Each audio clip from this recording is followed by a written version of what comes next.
जिंदगी एक सफर है सुहाना। हेलो बच्चा पारी, दिस इज अर्चना राठी। कैसे हैं मेरे सारे प्यारे प्यारे से जमूरे? तो एनर्जेटिक है? Good morning, good morning, good morning बेटा, good morning, good morning, good morning, good morning. तो आपको कोई दिक्कत ना हो, परेशानी ना हो, तो आज मैं एकदम घर से उठ के आई हूँ और आज मैं ऑफिस में आके क्लास ले रही हूँ ताकि वॉइस की या रिफ्लेक्शन की कोई दिक्कत ना हो। तो मुझे उम्मीद है आज सब कुछ एकदम परफेक्ट होगा।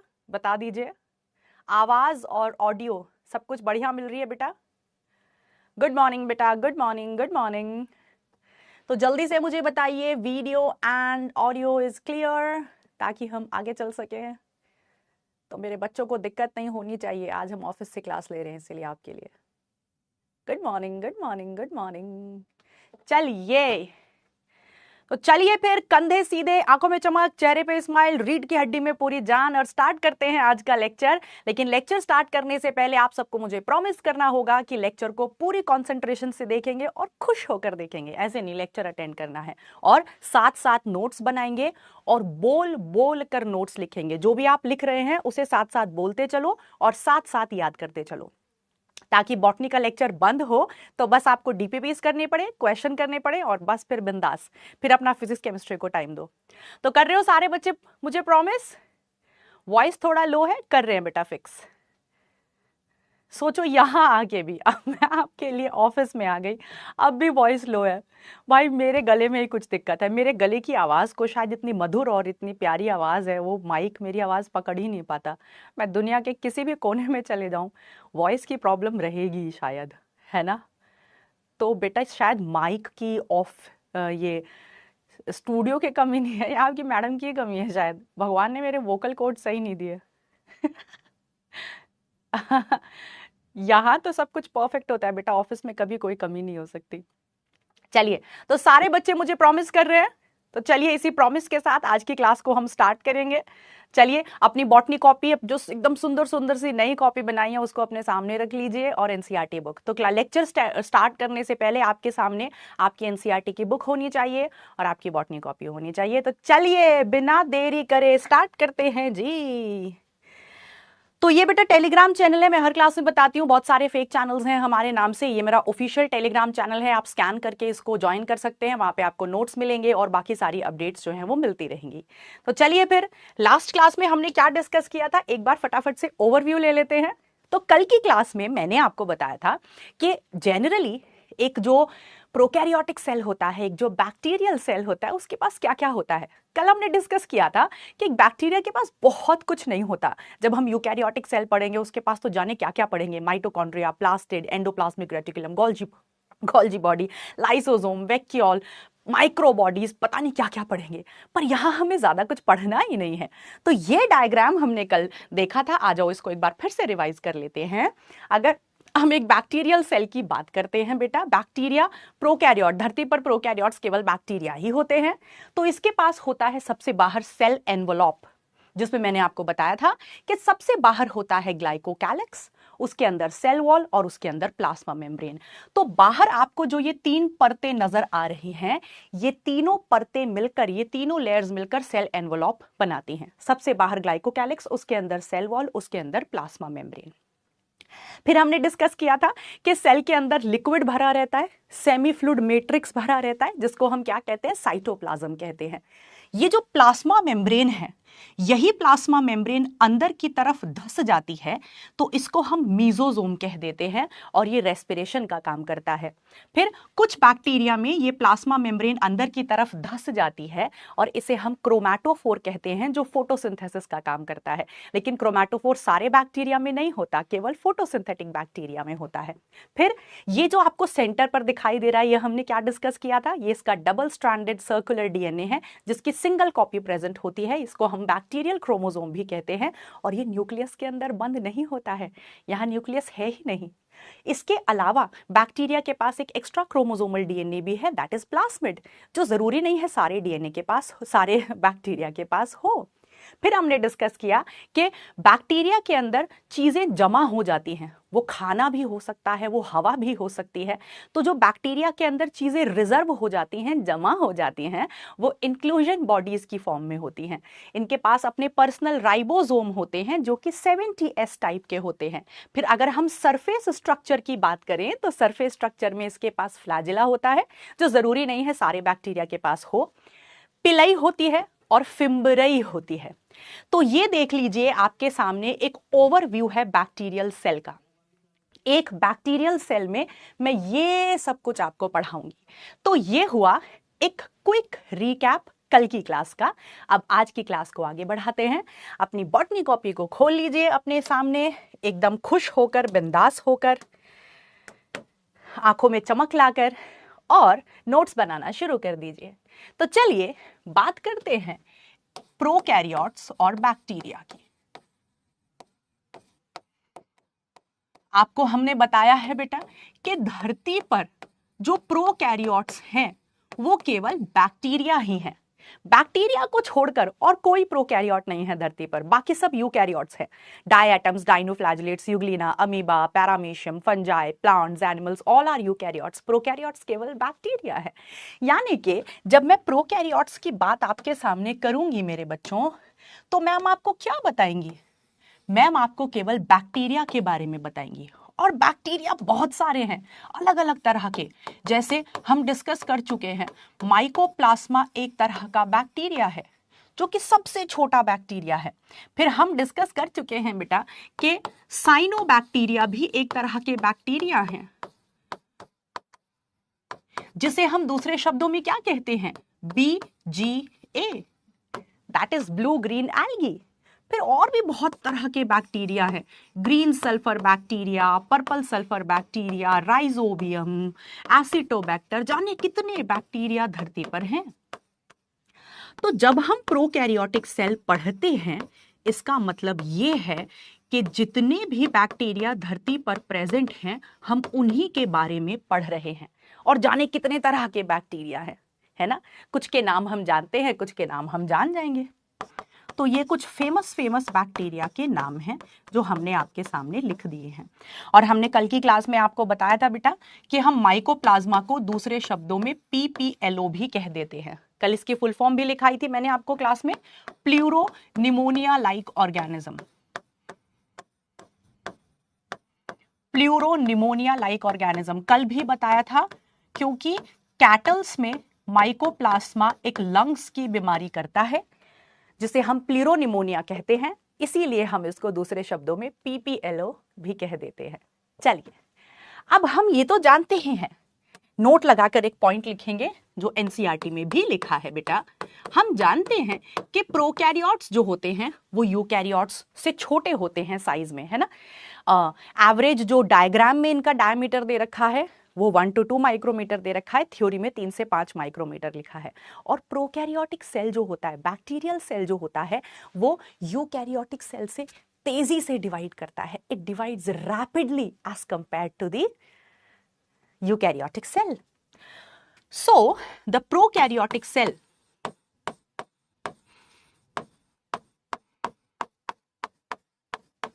डिवाइड्स रैपिडली, बहुत तेजी से डिवाइड करते हैं, बहुत ही तेजी से। इनका डिवीजन टाइम बहुत कम होता है। Divides rapidly as compared to eukaryotic sales.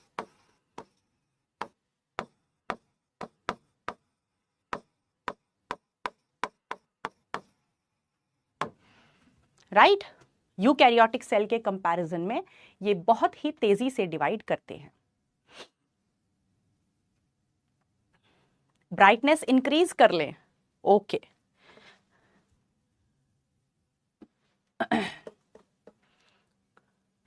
चलिए,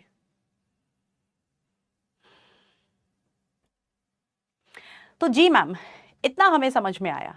तो चलिए, अब सबसे पहले हम प्रोकैरियोटिक सेल में क्या डिस्कस करेंगे? अरे यार ऐसे तो मैं कभी नहीं पढ़ा पाऊंगी बेटा अपने जीवन में। हर एक क्लास में कोई ना कोई प्रॉब्लम रहती है, कभी लो वॉइस, कभी ज़्यादा वॉइस, कभी ब्राइटनेस कम, कभी ब्राइटनेस ज़्यादा।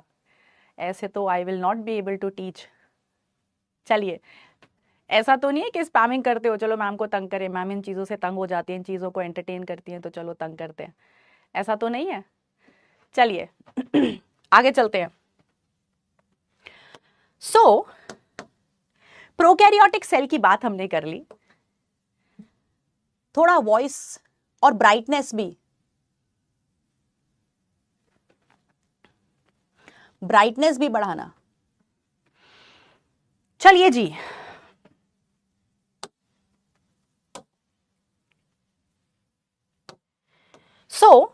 जब हम प्रोकैरियोटिक सेल की बात कर रहे हैं बेटा, आ जाइए, सबसे पहले हम डिस्कस करते हैं सेल एनवेलप।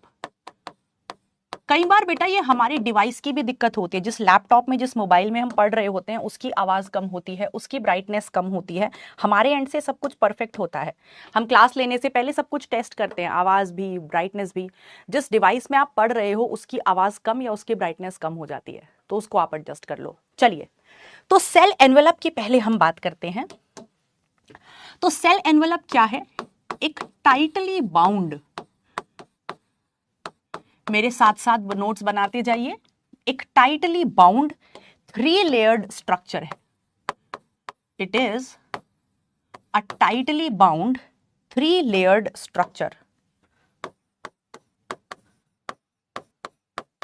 अब 3 लेयर का मतलब आपको पता चल गया बेटा, हमने डिस्कस किया था कल की क्लास में कि 3 लेयर का मतलब क्या है।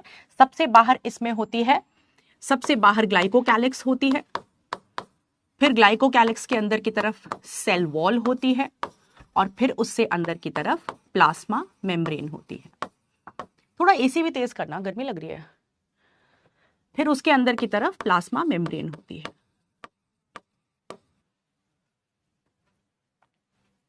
चलिए, तो ये तीनों लेयर्स मिलकर एक टाइट, और ये तीनों की तीनों लेयर्स जो होती हैं बेटा, ये टाइटली बाउंड होती हैं, एक दूसरे से टाइटली बाउंड होती हैं, और टाइटली बाउंड होकर एक प्रोटेक्टिव यूनिट बनाती हैं, बैक्टीरिया को प्रोटेक्ट करने की कोशिश करती हैं।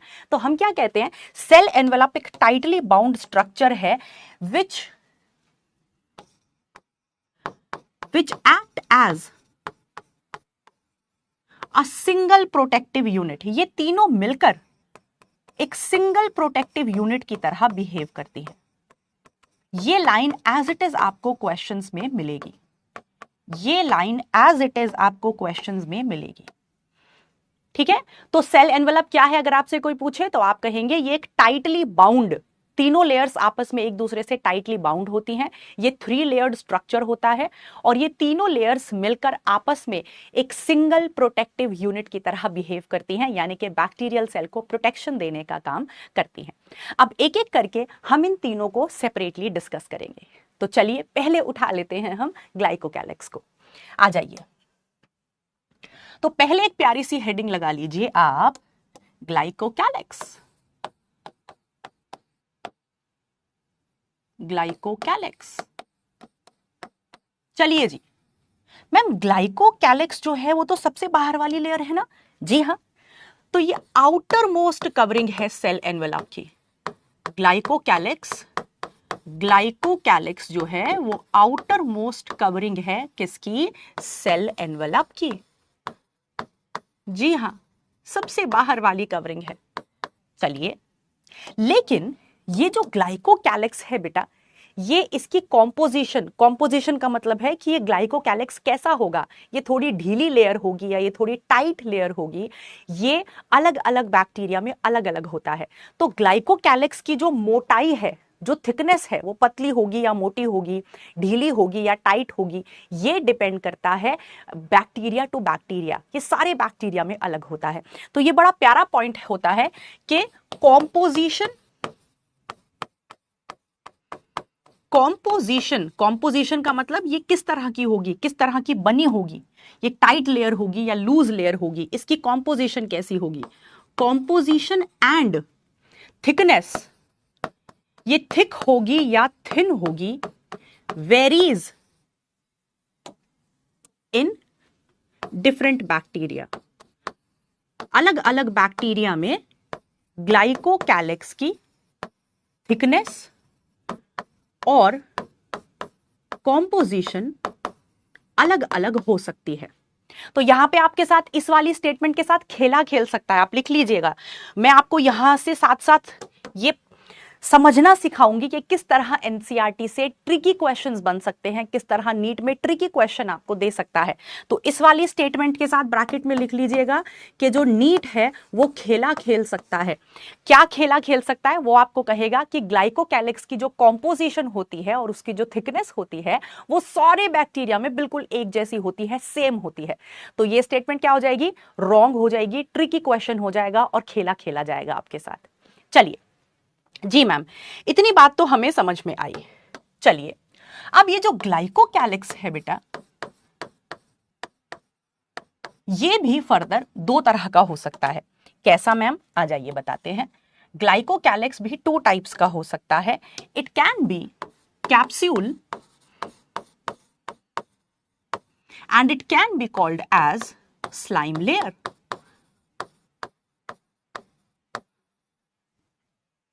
अगर ग्लाइकोकैलिक्स टाइट कवरिंग है तो हम ऐसे ग्लाइकोकैलिक्स को कैप्सूल कह देते हैं, लेकिन अगर जो ग्लाइकोकैलिक्स है वो लूज शीट है, ढीली सी कवरिंग है, तो उसे हम स्लाइम लेयर कह देते हैं।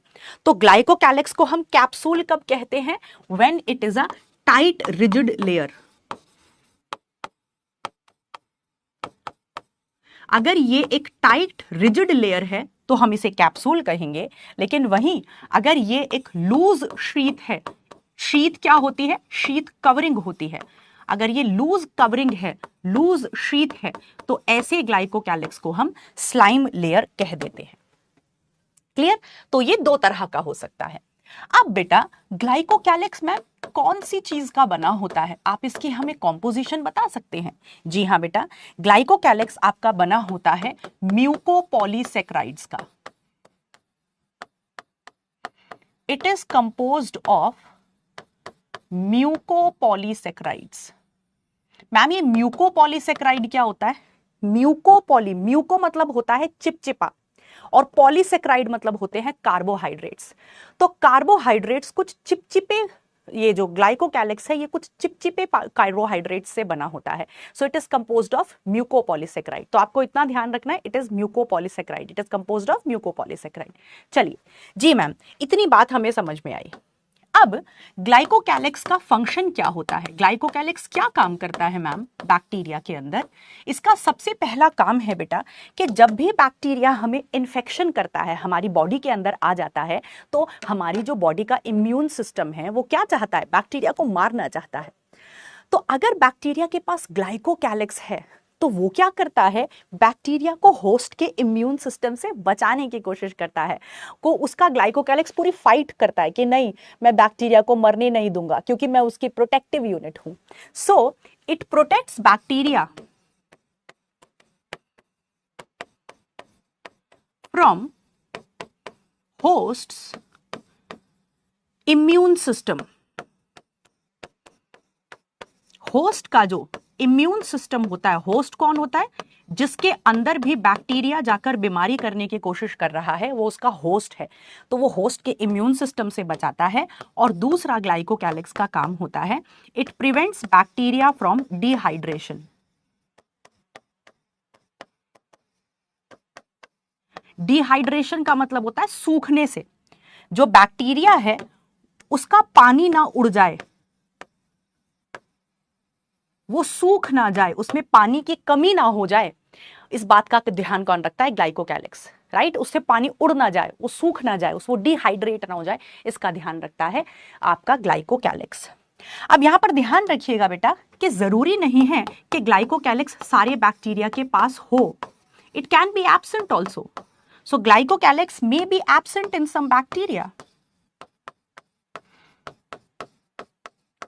It may be absent in some bacteria. कुछ बैक्टीरिया में ये एब्सेंट भी हो सकता है।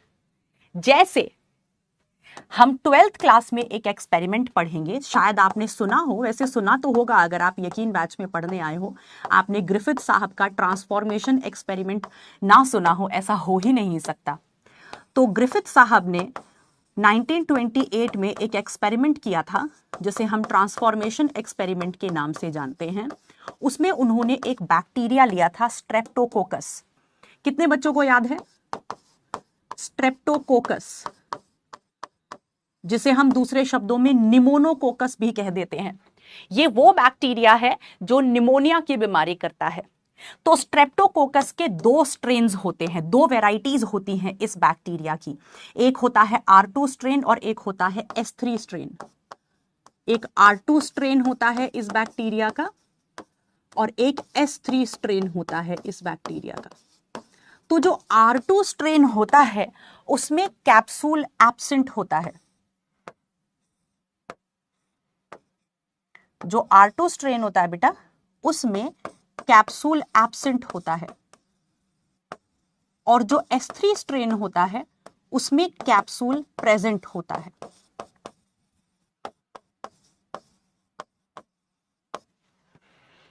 क्लियर है बेटा? समझ में आ गया मेरे बच्चों? तो ग्लाइकोकैलिक्स के बारे में एक बार हम फटाफट से समराइज कर लेते हैं पूरी स्लाइड को। ग्लाइकोकैलिक्स सेल एनवेलप की सबसे बाहर वाली लेयर होती है। उसकी कॉम्पोजिशन वो कैसी होगी, टाइट होगी या लूज होगी, वो कितनी मोटी या पतली होगी, ये सारे बैक्टीरिया में अलग अलग हो सकता है।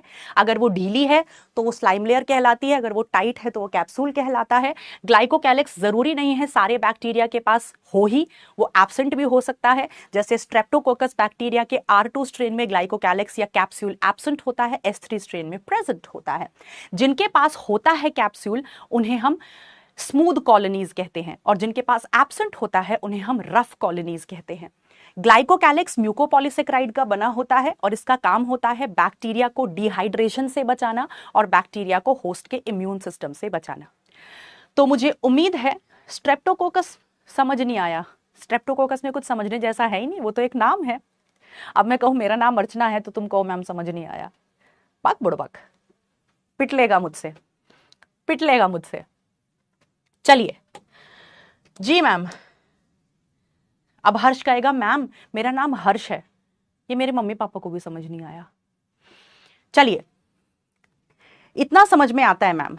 बेटा R2 स्ट्रेन को हम R2 स्ट्रेन क्यों कहते हैं? क्योंकि R2 स्ट्रेन रफ कॉलोनी बनाता है। रफ कॉलोनी का मतलब क्या होता है? ऐसे बैक्टीरिया जिनके पास बाहर सेल वॉल के चारों तरफ ग्लाइकोकैलिक्स नहीं होता है वो रफ कॉलोनीज बनाते हैं। रफ माने वो रफ होते हैं बाहर से, लेकिन जिनके पास ग्लाइकोकैलिक्स होता है सेल वॉल के चारों तरफ वो स्मूथ कॉलोनीज बनाते हैं। मतलब वो बाहर से क्या दिखाई देते हैं? वो बाहर से स्मूथ होते हैं। ठीक है, क्लियर? जी मैम, चलिए बहुत बेहतरीन, इतना मैम हमें समझ में आया। अब ग्लाइकोकैलिक्स से हम आगे की तरफ बढ़ते हैं टुवर्ड्स दी सेल वॉल। उम्मीद है सारे बच्चों ने ये लिख लिया होगा। आ जाइए, अब हम बात करते हैं बेटा सेल वॉल की। ट्रांसफॉर्मेशन का एक्सपेरिमेंट का एक्सप्लेनेशन बेटा आपका आएगा मॉलिक्यूलर इनहेरिटेंस वाले चैप्टर में, वहां उसको हम देखेंगे। चलिए, सेल वॉल जो है वो सेल एनवेलप की सेकंड कवरिंग है। बाहर से जब हम अंदर की तरफ जाते हैं तो वो सेकंड कवरिंग है। चलिए, सेल वॉल की अगर हम बात करेंगे तो सेल वॉल एक रिजिड लेयर है।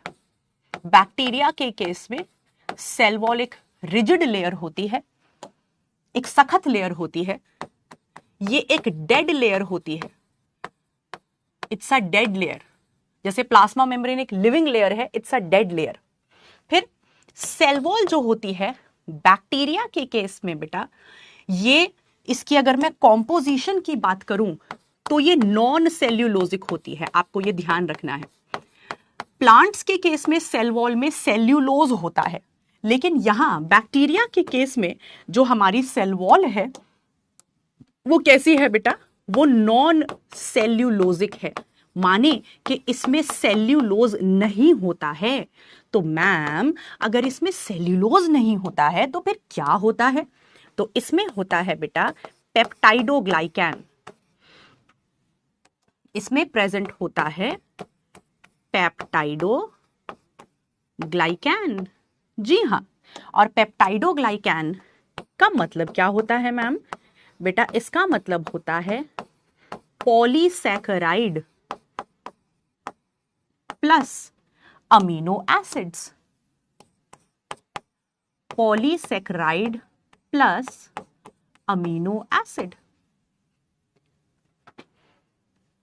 तो बैक्टीरिया की जो सेल वॉल है उसमें पेप्टाइडोग्लाइकैन प्रेजेंट होता है। मैम पेप्टाइडोग्लाइकैन क्या होता है?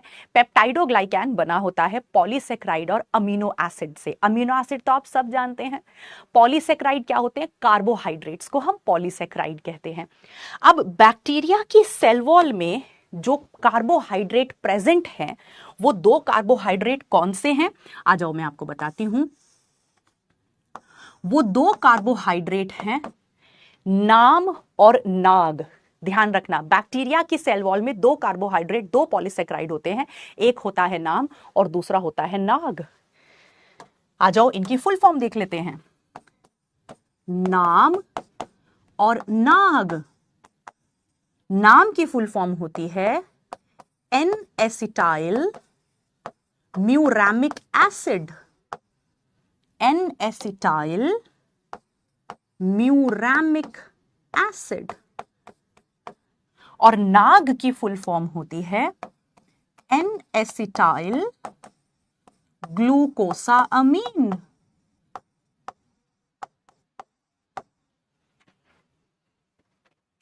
N acetyl glucosamine. तो ये दो शुगर्स प्रेजेंट होती हैं बैक्टीरिया की सेल वॉल में, नाग और नाम। ठीक है मैम, क्लियर। तो सेल्यूलोज नहीं होता है, सेल्यूलोज की जगह नाम होता है, नाग होता है और अमीनो एसिड्स होते हैं। जी मैम, इतनी बात हमें समझ में आई। चलिए बेटा, बहुत बेहतरीन। फिर बैक्टीरिया की जो सेल वॉल है मेरे बच्चों, अब बच्चे पूछेंगे मैम बैक्टीरिया की सेल वॉल में सेल वॉल का काम क्या होता है? What's the function of cell wall? तो यहां पे हम इसके फंक्शन डिस्कस कर लेते हैं। सेल वॉल का एक बहुत बड़ा काम जो होता है ऑर्गेनिज्म में, it maintains shape of the cell. Cell की शेप को मेंटेन करने का काम होता है ग्लाइकोकैलिक्स का। ग्लाइकोकैलिक्स कह रही हूं, सेल वॉल का। तो बैक्टीरियल सेल की शेप को मेंटेन करने वाला कौन है? सेल वॉल है। फिर दूसरा, it prevents bacterial cell from bursting.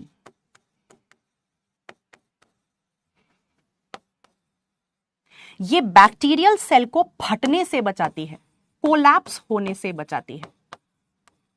From bursting और कोलैप्सिंग। मैम इसका क्या मतलब होता है? फटने से बचाती है। वो बाहर से एक सख्त लेयर बना देती है, एक रिजिड लेयर बना देती है, जिससे बैक्टीरियल सेल फटता नहीं है, कोलैप्स नहीं होता है। फिर इसके बाद इसका काम होता है बेटा, इट प्रोवाइड्स स्ट्रक्चरल सपोर्ट। कोई भी सख्त चीज, जैसे हमारी रीढ़ की हड्डी हमें क्या देती है? हमारी पूरी बॉडी को, हमारी जो बोन्स हैं वो हमारी बॉडी को स्ट्रक्चरल सपोर्ट देती हैं। ऐसे ही बैक्टीरिया के केस में उसके सेल को स्ट्रक्चरल सपोर्ट देने का काम सेल वॉल करती है। ओके, तो ये तीन काम हो गए सेल वॉल के। बैक्टीरिया की शेप को मेंटेन करना, उसे फटने से बचाना और उसे स्ट्रक्चरल सपोर्ट देना। क्लियर है बेटा? चलिए, तो सेल वॉल के बारे में एक बार समराइज कर लेते हैं। एक रिजिड लेयर है, डेड लेयर है, नॉन सेल्यूलोजिक होती है, पेप्टाइडोग्लाइकैन की बनी होती है, जिसमें पॉलीसेक्राइड्स और अमीनो एसिड्स होते हैं, और ये होते हैं सेल वॉल के काम। सारे बैक्टीरिया के पास सेल वॉल होती है। एक एक्सेप्शन मैंने आपको पहले भी लिखाई थी, एक बार हम इसको फिर से रिवाइज कर लेते हैं। एक्सेप्शन है माइकोप्लाज्मा। केवल एक बैक्टीरिया ऐसा है जिसके पास सेल वॉल एब्सेंट होती है। माइकोप्लाज्मा को छोड़कर जितने भी बैक्टीरिया हैं सबके पास सेल वॉल होती है। और सेल वॉल का अगर मैं नेचर की बात करूं कि सेल वॉल का नेचर कैसा होता है, तो सेल वॉल का नेचर होता है फुल्ली परमिएबल। जैसे मैं आगे तुम्हें बताऊंगी कि प्लाज्मा मेम्ब्रेन का नेचर कैसा होता है। प्लाज्मा मेम्ब्रेन सेलेक्टिवली परमिएबल होती है, माने कि वो सिर्फ सेलेक्टिव चीजों को सेल के अंदर आने देती है। लेकिन सेल वॉल जो है वो खुला दरबार है, माने किसी को नहीं रोकता। बहुत जो हार्मफुल चीजें हैं केवल उनको रोकता है, लेकिन जो यूजफुल चीजें हैं वो सारी अंदर आ सकती हैं, सेल के अंदर आ सकती हैं। खुला दरबार है, किसी को मना ही नहीं है। बस जो खराब चीजें हैं उनको मना ही है, लेकिन जो अच्छी चीजें हैं कोई भी आ जाओ, कोई दिक्कत नहीं है। खुला दरबार है, फुल्ली परमिएबल है। ठीक है, क्लियर है बच्चों? जी मैम, क्लियर है, बहुत बेहतरीन। तो चलिए, सेल वॉल के बारे में हमने इतना जानना था, हमने सब जान लिया। इसके बाहर सेल वॉल से नीट में कोई क्वेश्चन बैक्टीरिया से नहीं आ सकता। जितना आ सकता है उतना हमने बता दिया। ठीक है, चलिए बेहतरीन, आगे चलते हैं। तो हमने सेल वॉल की बात कर ली, अब हम चलते हैं towards the innermost layer of the cell envelope, that is the plasma membrane. चलिए बेटा, आ जाइए, प्लाज्मा मेम्ब्रेन को डिस्कस कर लेते हैं। प्लाज्मा मेम्ब्रेन जो होती है बेटा, ये इनर मोस्ट लेयर है ग्लाइकोकैलिक्स की। It is the innermost layer of glycocalyx. Glycocalyx कह रही हूं, सॉरी बेटा, सेल एनवेलप। तो सेल एनवेलप की सबसे अंदर वाली लेयर जो प्रेजेंट है उसे हमने प्लाज्मा मेम्ब्रेन कहा। जो प्लाज्मा मेम्ब्रेन होती है ये एक लिविंग लेयर होती है। जैसे सेल वॉल एक डेड लेयर थी, ये एक लिविंग लेयर होती है और present in all bacteria. All bacteria क्या, ये तो किसी भी सारे लिविंग सेल्स में प्रेजेंट होती है। धरती पर कोई भी ऐसा लिविंग सेल नहीं है जिसके पास प्लाज्मा मेम्ब्रेन ना हो। सेल वॉल तो हो भी सकती है या नहीं भी हो सकती, प्लाज्मा मेम्ब्रेन तो सबके पास होती है। अगर हम इसके नेचर की बात करें तो इसका जो नेचर होता है वो सेलेक्टिवली परमिएबल होता है। सेलेक्टिवली परमिएबल का मतलब क्या होता है बेटा, कि ये सिर्फ सेलेक्टिव चीजों को ही सेल के अंदर आने देती है। जैसे सेल वॉल तो फुल्ली परमिएबल है, वो केवल हार्मफुल चीजों को रोकती है और यूजफुल चीजों के लिए कोई बैरियर नहीं लगाती। लेकिन जो प्लाज्मा मेम्ब्रेन है वो यूजफुल चीजों में भी सेलेक्ट करती है कि चलो अच्छी तो है, लेकिन सेल को जरूरत है या नहीं है उसकी, ये जरूरी थोड़ा ना है कि हर एक अच्छी चीज को सेल के अंदर आने दो। तो प्लाज्मा मेम्ब्रेन सेल की रिक्वायरमेंट के हिसाब से चीजों को सेलेक्ट करती है और फिर सेल के अंदर आने देती है। इस नेचर को हम कहते हैं सेलेक्टिवली परमिएबल नेचर। चलिए ठीक है बच्चा पार्टी। अब प्लाज्मा मेम्ब्रेन से रिलेटेड दो स्ट्रक्चर्स प्रेजेंट होते हैं। अच्छा, एक चीजों में और बता दूं बेटा कि प्लाज्मा मेम्ब्रेन की कॉम्पोजिशन कैसी होती है, प्लाज्मा मेम्ब्रेन के अंदर क्या क्या प्रेजेंट होता है, ये हम सिंगर निकोल्सन मॉडल में पढ़ेंगे। जब मैं यूकैरियोटिक सेल आपको पढ़ाऊंगी तो मैं उसमें आपको बताऊंगी कि सारे जितने भी लिविंग सेल धरती पर हैं, चाहे वो बैक्टीरिया का सेल हो, अमीबा का हो, पैरामीशियम का हो, हमारा हो, एनिमल्स का हो, जितने भी लिविंग सेल धरती पर हैं सबकी प्लाज्मा मेम्ब्रेन का स्ट्रक्चर ऑलमोस्ट सिमिलर होता है, जिसको हम सिंगर निकोल्सन मॉडल में पढ़ेंगे। तो मेनली क्या होती हैं प्लाज्मा मेम्ब्रेन के अंदर, लिपिड्स होते हैं, प्रोटीन्स होती हैं, शुगर्स होती हैं, ये सारी चीजें होती हैं। तो इसकी डिटेल हम यूकैरियोटिक सेल में पढ़ेंगे। तो आप चाहें तो यहां पर ये पॉइंट लिख सकते हैं, एनसीईआरटी में भी लिखा है, structure is almost similar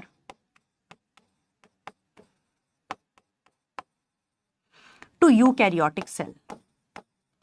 eukaryotic cell की जैसी प्लाज्मा मेम्ब्रेन होती है, बैक्टीरिया की भी प्लाज्मा मेम्ब्रेन लगभग ऐसी ही होती है। एक आध बस माइनर से डिफरेंसेस होते हैं, अदरवाइज ऑलमोस्ट सिमिलर है। अब प्लाज्मा मेम्ब्रेन से रिलेटेड दो स्ट्रक्चर्स हम पढ़ेंगे बैक्टीरिया के अंदर। प्लाज्मा मेम्ब्रेन से रिलेटेड हम बैक्टीरिया के अंदर दो स्ट्रक्चर्स पढ़ेंगे बेटा। एक है मीसोजोम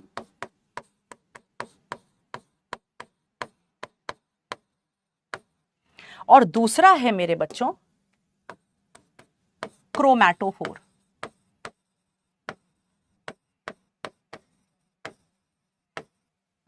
मीसोजोम और क्रोमैटोफोर, ये दोनों स्ट्रक्चर प्लाज्मा मेम्ब्रेन से बनते हैं। कैसे बनते हैं? ये प्लाज्मा मेम्ब्रेन के अंदर की तरफ धंसने से बनते हैं। जब प्लाज्मा मेम्ब्रेन अंदर की तरफ इन्वेजिनेट कर जाती है, इनफोल्ड हो जाती है, तो मीसोजोम या फिर क्रोमैटोफोर बनाती है। ठीक है, इसको हम अभी बताते हैं। तो ये दोनों के दोनों ही क्रोमैटोफोर और मीसोजोम, ये दोनों के ही दोनों कैसे बनते हैं बेटा? फॉर्म्ड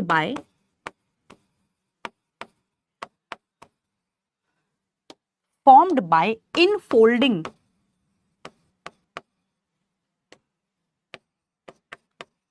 या जिसे आप कह सकते हैं इनवैजिनेशन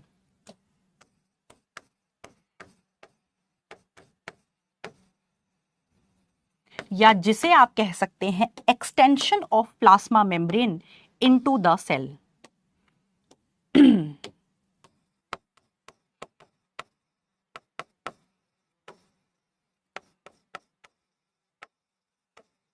extension of plasma membrane into the cell।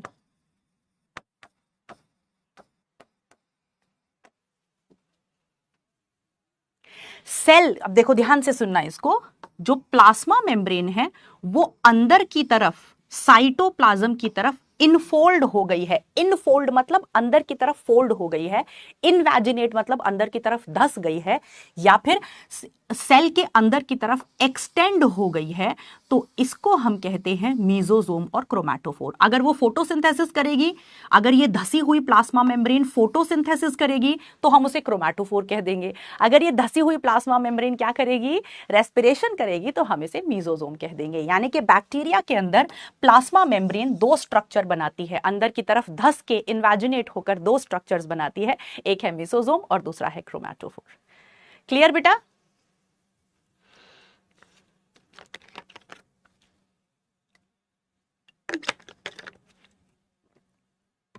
चलिए, तो ये हमने डिस्कस किया सेल एनवेलप को, ग्लाइकोकैलिक्स, सेल वॉल और प्लाज्मा मेम्ब्रेन को। अब एनसीईआरटी कहती है कि जो सेल एनवेलप होता है बैक्टीरिया का, उसके बेसिस पर हम बैक्टीरिया को दो कैटेगरीज में डिवाइड करते हैं, ग्राम पॉजिटिव और ग्राम नेगेटिव। एक बार वो देख लेते हैं, आ जाओ। फिर उसके बाद हम मीजोजोम और क्रोमैटोफोर को डिस्कस करेंगे। So based on cell envelope,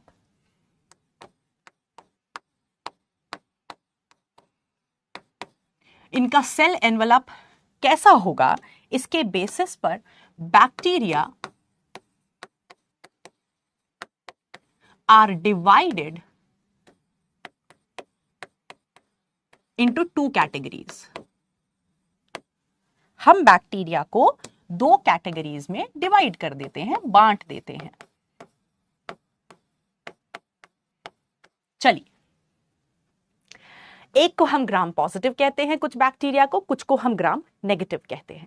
चलिए, अब ग्राम स्टेनिंग की जो टेक्निक है वो हमारे सिलेबस में नहीं है, ना उस पे क्वेश्चंस आते हैं, लेकिन समझ में तो तभी आएगा ना कॉन्सेप्ट जब हमें ग्राम स्टेनिंग पता होगी। तो मैं ये बताने से पहले आपको थोड़ा सा ग्राम स्टेनिंग का आइडिया दे देती हूं कि ग्राम स्टेनिंग में हम करते क्या है। इसकी डिटेल पर नीट में क्वेश्चन नहीं आएगा, मैं पहले ही बता देती हूं, लेकिन हमें पता होना चाहिए, तभी तो हमें समझ में आएगा कि ग्राम पॉजिटिव और ग्राम नेगेटिव बैक्टीरिया क्या होते हैं। तो ग्राम स्टेनिंग टेक्निक जो है वो कौन से साइंटिस्ट ने डिस्कवर की? द साइंटिस्ट ग्राम। इसीलिए इस टेक्निक का नाम ग्राम स्टेनिंग है, क्योंकि साइंटिस्ट ग्राम ने डिस्कवर करी। तो ये टेक्निक क्या कहती है? इस टेक्निक में हम करते क्या है बेटा? हम क्या करते हैं, हम एक स्लाइड लेते हैं और इस स्लाइड के ऊपर हम क्या करते हैं, बैक्टीरिया को डाल देते हैं। ये हमारा बैक्टीरिया है,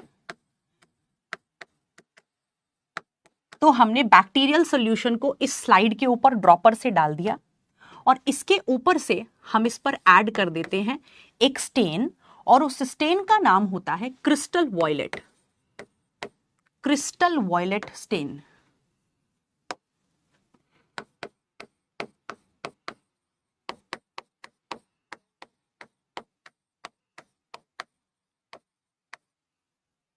ये एक ब्लू कलर का स्टेन होता है। आप जानते हैं बहुत सारे स्टेन होते हैं जिनकी हेल्प से हम जो सेल है उसको स्टेन करके माइक्रोस्कोप के नीचे देखते हैं। बहुत सारे स्टेन होते हैं, उसमें से एक स्टेन है क्रिस्टल वॉयलेट स्टेन, जो कि ब्लू कलर का स्टेन होता है या पर्पल कलर का भी कह सकते हो।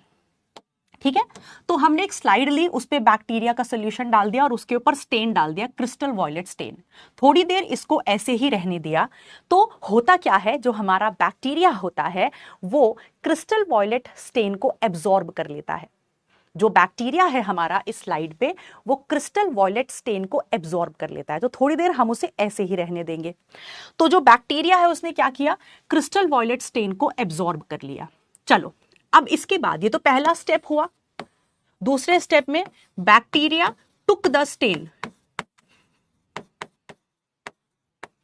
जितना भी स्टेन बैक्टीरिया को एब्जॉर्ब करना था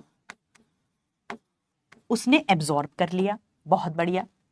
फिर तीसरे स्टेप में हम क्या करते हैं बेटा, हम तीसरे स्टेप में एल्कोहल वॉशिंग करते हैं।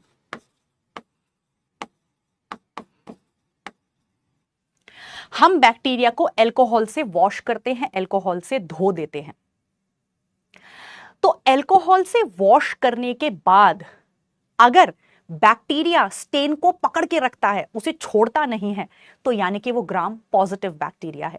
लेकिन एल्कोहल से धोने के बाद अगर बैक्टीरिया स्टेन को छोड़ देता है तो हम उसे ग्राम नेगेटिव बैक्टीरिया कहते हैं। तो आप ध्यान से समझिए, ऐसा बैक्टीरिया जो एल्कोहल से वॉश करने के बाद भी स्टेन को पकड़ के रखे, उसे छोड़े नहीं, ऐसा बैक्टीरिया ग्राम पॉजिटिव बैक्टीरिया होता है, क्योंकि वो इस स्टेन के साथ पॉजिटिव रिजल्ट दे रहा है। लेकिन ऐसा बैक्टीरिया जो अल्कोहल वॉशिंग के बाद स्टेन को छोड़ दे, वो ग्राम नेगेटिव बैक्टीरिया होता है। तो अल्कोहल वॉश करने के बाद, अल्कोहल वॉशिंग आप जानते हैं, अल्कोहल एक ऑर्गेनिक सॉल्वेंट है।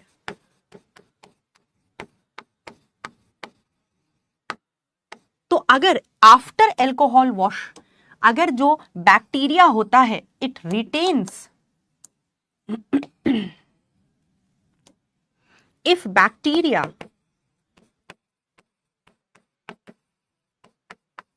retains the stain, अगर बैक्टीरिया स्टेन को पकड़ के रखेगा बेटा, उसे छोड़ेगा नहीं, तो वो ग्राम नेगेटिव बैक्टीरिया, ग्राम पॉजिटिव बैक्टीरिया होगा। तो वो ग्राम पॉजिटिव बैक्टीरिया होगा बेटा। लेकिन बाबूजी, अगर बैक्टीरिया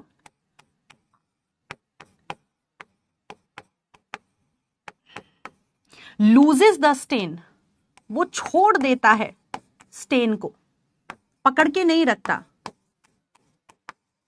तो ऐसे बैक्टीरिया को हम ग्राम नेगेटिव बैक्टीरिया कहते हैं। अब आपके दिमाग में सवाल आएगा कि मैम ऐसा क्यों होता है कि कुछ बैक्टीरिया स्टेन को पकड़ के रखते हैं और कुछ बैक्टीरिया स्टेन को छोड़ देते हैं, ऐसा क्यों होता है? आपने ये तो हमें बताया ही नहीं। ऐसा होता है इनके सेल एनवलप की वजह से। अभी तो मैंने बताया कि बैक्टीरिया का सेल एनवलप कैसा होगा, इसके बेसिस पर हम बैक्टीरिया को दो कैटेगरीज में डिवाइड कर रहे हैं, ग्राम पॉजिटिव और ग्राम नेगेटिव। तो ऐसे बैक्टीरिया जिनकी सेल वॉल मोटी होती है और उनकी सेल वॉल में म्यूरामिक एसिड ज्यादा होता है, अभी मैंने आपको बताया म्यूरामिक एसिड क्या होता है। तो ऐसे बैक्टीरिया जिनकी सेल वॉल बहुत मोटी होती है और उनमें म्यूरामिक एसिड की मात्रा काफी ज्यादा होती है, अल्कोहल से धोने के बाद भी वो स्टेन को पकड़ के रखते हैं क्योंकि उनकी सेल वॉल मोटी है। लेकिन ऐसे बैक्टीरिया जिनकी सेल वॉल पतली होती है और उनकी सेल वॉल में म्यूरामिक एसिड की मात्रा कम होती है, वो पकड़ के नहीं रख पाते हैं सेल वॉल को, वो सेल वॉल कह रही हूं स्टेन को, और छोड़ देते हैं। तो सेल एनवलप में अंतर होने के कारण कुछ बैक्टीरिया स्टेन को पकड़ के रखते हैं, कुछ छोड़ देते हैं। इसी बेसिस पर हम उन्हें पॉजिटिव और नेगेटिव कहते हैं। क्लियर है बेटा? इसीलिए हम उन्हें पॉजिटिव और नेगेटिव कहते हैं। जी मैम, ये बात क्लियर हो गई। चलिए, बहुत बढ़िया। अब ध्यान से देखना बेटा, अब हमने क्या किया, अल्कोहल से धो दिया। अल्कोहल से धोने के बाद मैंने क्या किया, बैक्टीरिया को स्लाइड में देखा। अब ध्यान से देखना, मैंने बैक्टीरिया को माइक्रोस्कोप के नीचे देखा। अगर मुझे बैक्टीरिया ब्लू कलर का दिखाई दे रहा है,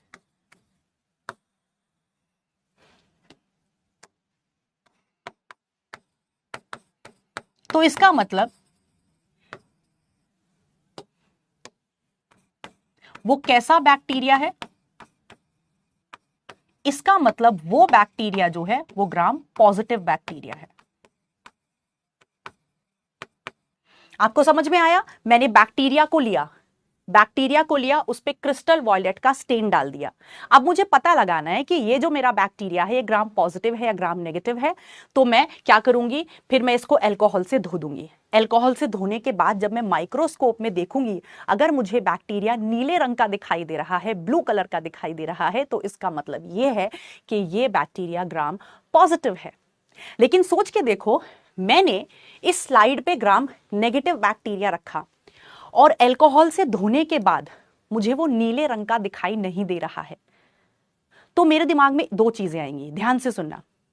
मुझे जो बैक्टीरिया है मुझे वो नीले रंग का दिखाई नहीं दे रहा है, मुझे कुछ भी नहीं दिखाई दे रहा स्लाइड पे। मैंने क्या किया था, मैंने इस स्लाइड के ऊपर बैक्टीरिया लिया था, ठीक है। अल्टीमेटली अल्कोहल से मैंने धो लिया, फिर मैंने इस स्लाइड को माइक्रोस्कोप के नीचे रखा और मैंने देखा मुझे कुछ दिख ही नहीं रहा। मुझे कुछ क्यों नहीं दिख रहा? क्योंकि हमें कोई भी सेल माइक्रोस्कोप के नीचे कब दिखाई देता है? जब वो स्टेन्ड होता है, जब वो कलरफुल होता है। क्योंकि सेल का तो अपना कोई कलर नहीं होता ना, तो मुझे कैसे कलरलेस चीज माइक्रोस्कोप में कैसे दिखाई देगी? तो ग्राम नेगेटिव बैक्टीरिया ने तो स्टेन छोड़ दिया, तो जब मैं उसे माइक्रोस्कोप में देखूंगी तो मुझे कुछ दिखाई नहीं दे रहा। तो मेरे दिमाग में दो शक आएंगे कि मुझे कुछ दिखाई नहीं दे रहा, ऐसा तो नहीं है कि मैंने बैक्टीरियल सॉल्यूशन लिया ही नहीं, मैंने गलती से पानी की ड्रॉप डाल दी इस पे, इसलिए मुझे कुछ नहीं दिखाई दे रहा।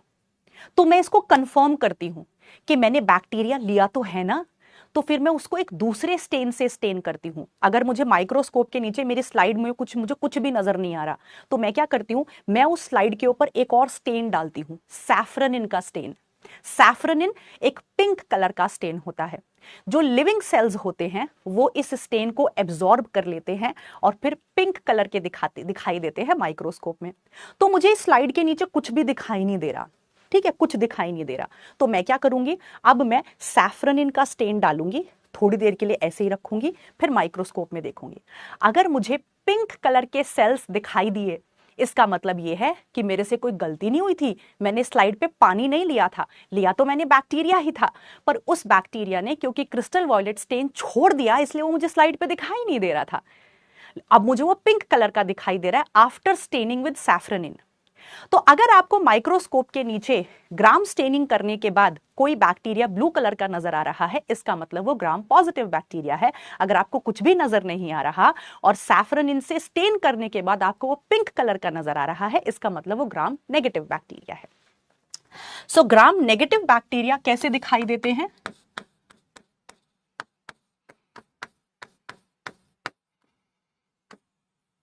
पिंक कलर्ड दिखाई देते हैं, appears as pink colored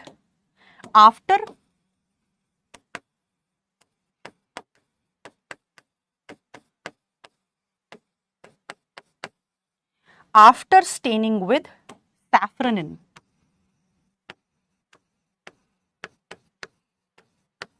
और सैफ्रनिन जो है बेटा वो एक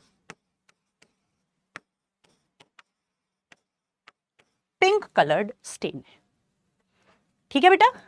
चलिए, तो मुझे उम्मीद है ये ग्राम स्टेनिंग एनसीईआरटी में एक्सप्लेन्ड नहीं है, लेकिन ग्राम पॉजिटिव और ग्राम नेगेटिव बैक्टीरिया क्या होता है ये आपको तभी समझ में आएगा जब आपको ग्राम स्टेनिंग समझ में आएगी। क्लियर है मेरे बच्चों?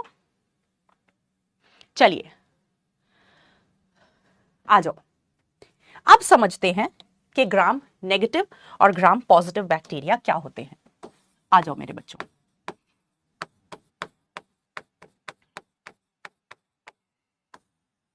ग्राम पॉजिटिव और ग्राम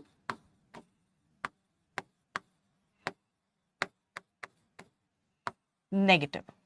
चलिए जी, तो ग्राम पॉजिटिव बैक्टीरिया जो होते हैं उनकी जो सेल वॉल होती है वो बहुत मोटी होती है, और सेल वॉल बहुत मोटी होने के चलते वो स्टेन को आसानी से छोड़ते नहीं हैं, स्टेन को पकड़ के रखते हैं, इसीलिए ब्लू कलर के दिखाई देते हैं। इनकी जो सेल वॉल होती है वो पतली होती है। इनकी सेल वॉल में म्यूरामिक एसिड ज्यादा होता है, जिसकी वजह से ये स्टेन को पकड़ के रखते हैं और इनके सेल वॉल में म्यूरामिक एसिड की जो मात्रा है वो थोड़ी कम होती है as compared to the gram positive bacteria. तो ग्राम पॉजिटिव बैक्टीरिया जो होते हैं ये ब्लू कलर के दिखते हैं और ये पिंक कलर के दिखते हैं आफ्टर सैफ्रोनिन ट्रीटमेंट।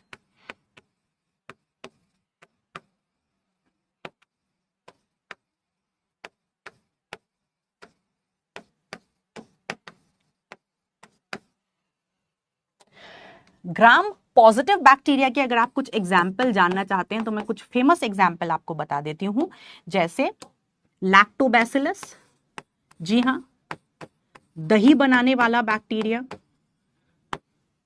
दिमाग की नहीं, दूध की दही, दिमाग की दही तो आप लोग बनाते हैं कभी कभी चैट बॉक्स में चलिए, सो लैक्टोबैसिलस है और दूसरा स्ट्रेप्टोकोकस जो अभी मैंने बताया था आपको, जिसके 2 स्ट्रेन होते हैं, R2 स्ट्रेन और S3 स्ट्रेन, और ये स्ट्रेप्टोकोकस बैक्टीरिया निमोनिया की बीमारी करता है। तो ये कुछ ग्राम पॉजिटिव के एग्जाम्पल हैं। कुछ आप ग्राम नेगेटिव के एग्जाम्पल जानना चाहते हैं तो इसमें आपका एग्जाम्पल बहुत फेमस बैक्टीरिया आपने नाम सुना होगा, ई कोलाई। एक और बहुत फेमस बैक्टीरिया है राइजोबियम जो एक नाइट्रोजन फिक्सर है और लेग्यूमिनस प्लांट की रूट्स के साथ जुड़ा हुआ पाया जाता है। आपने आर्की बैक्टीरिया का नाम सुना होगा जिसमें एक बहुत फेमस बैक्टीरिया आता है मीथेनोजन जो कि मीथेन गैस बनाता है, गोबर गैस बनाता है। तो ये कुछ फेमस एग्जाम्पल्स हैं किसके, ग्राम नेगेटिव बैक्टीरिया के। म्यूरामिक एसिड क्या होता है बेटा? म्यूरामिक एसिड एक पॉलीसेक्राइड है, एक तरह का कार्बोहाइड्रेट है जो बैक्टीरिया के सेल वॉल में पाया जाता है। अभी तो बताया एन एसिटाइल म्यूरामिक एसिड और एन एसिटाइल ग्लूकोसामीन, ठीक है, समझ में आ गया मेरे बच्चों?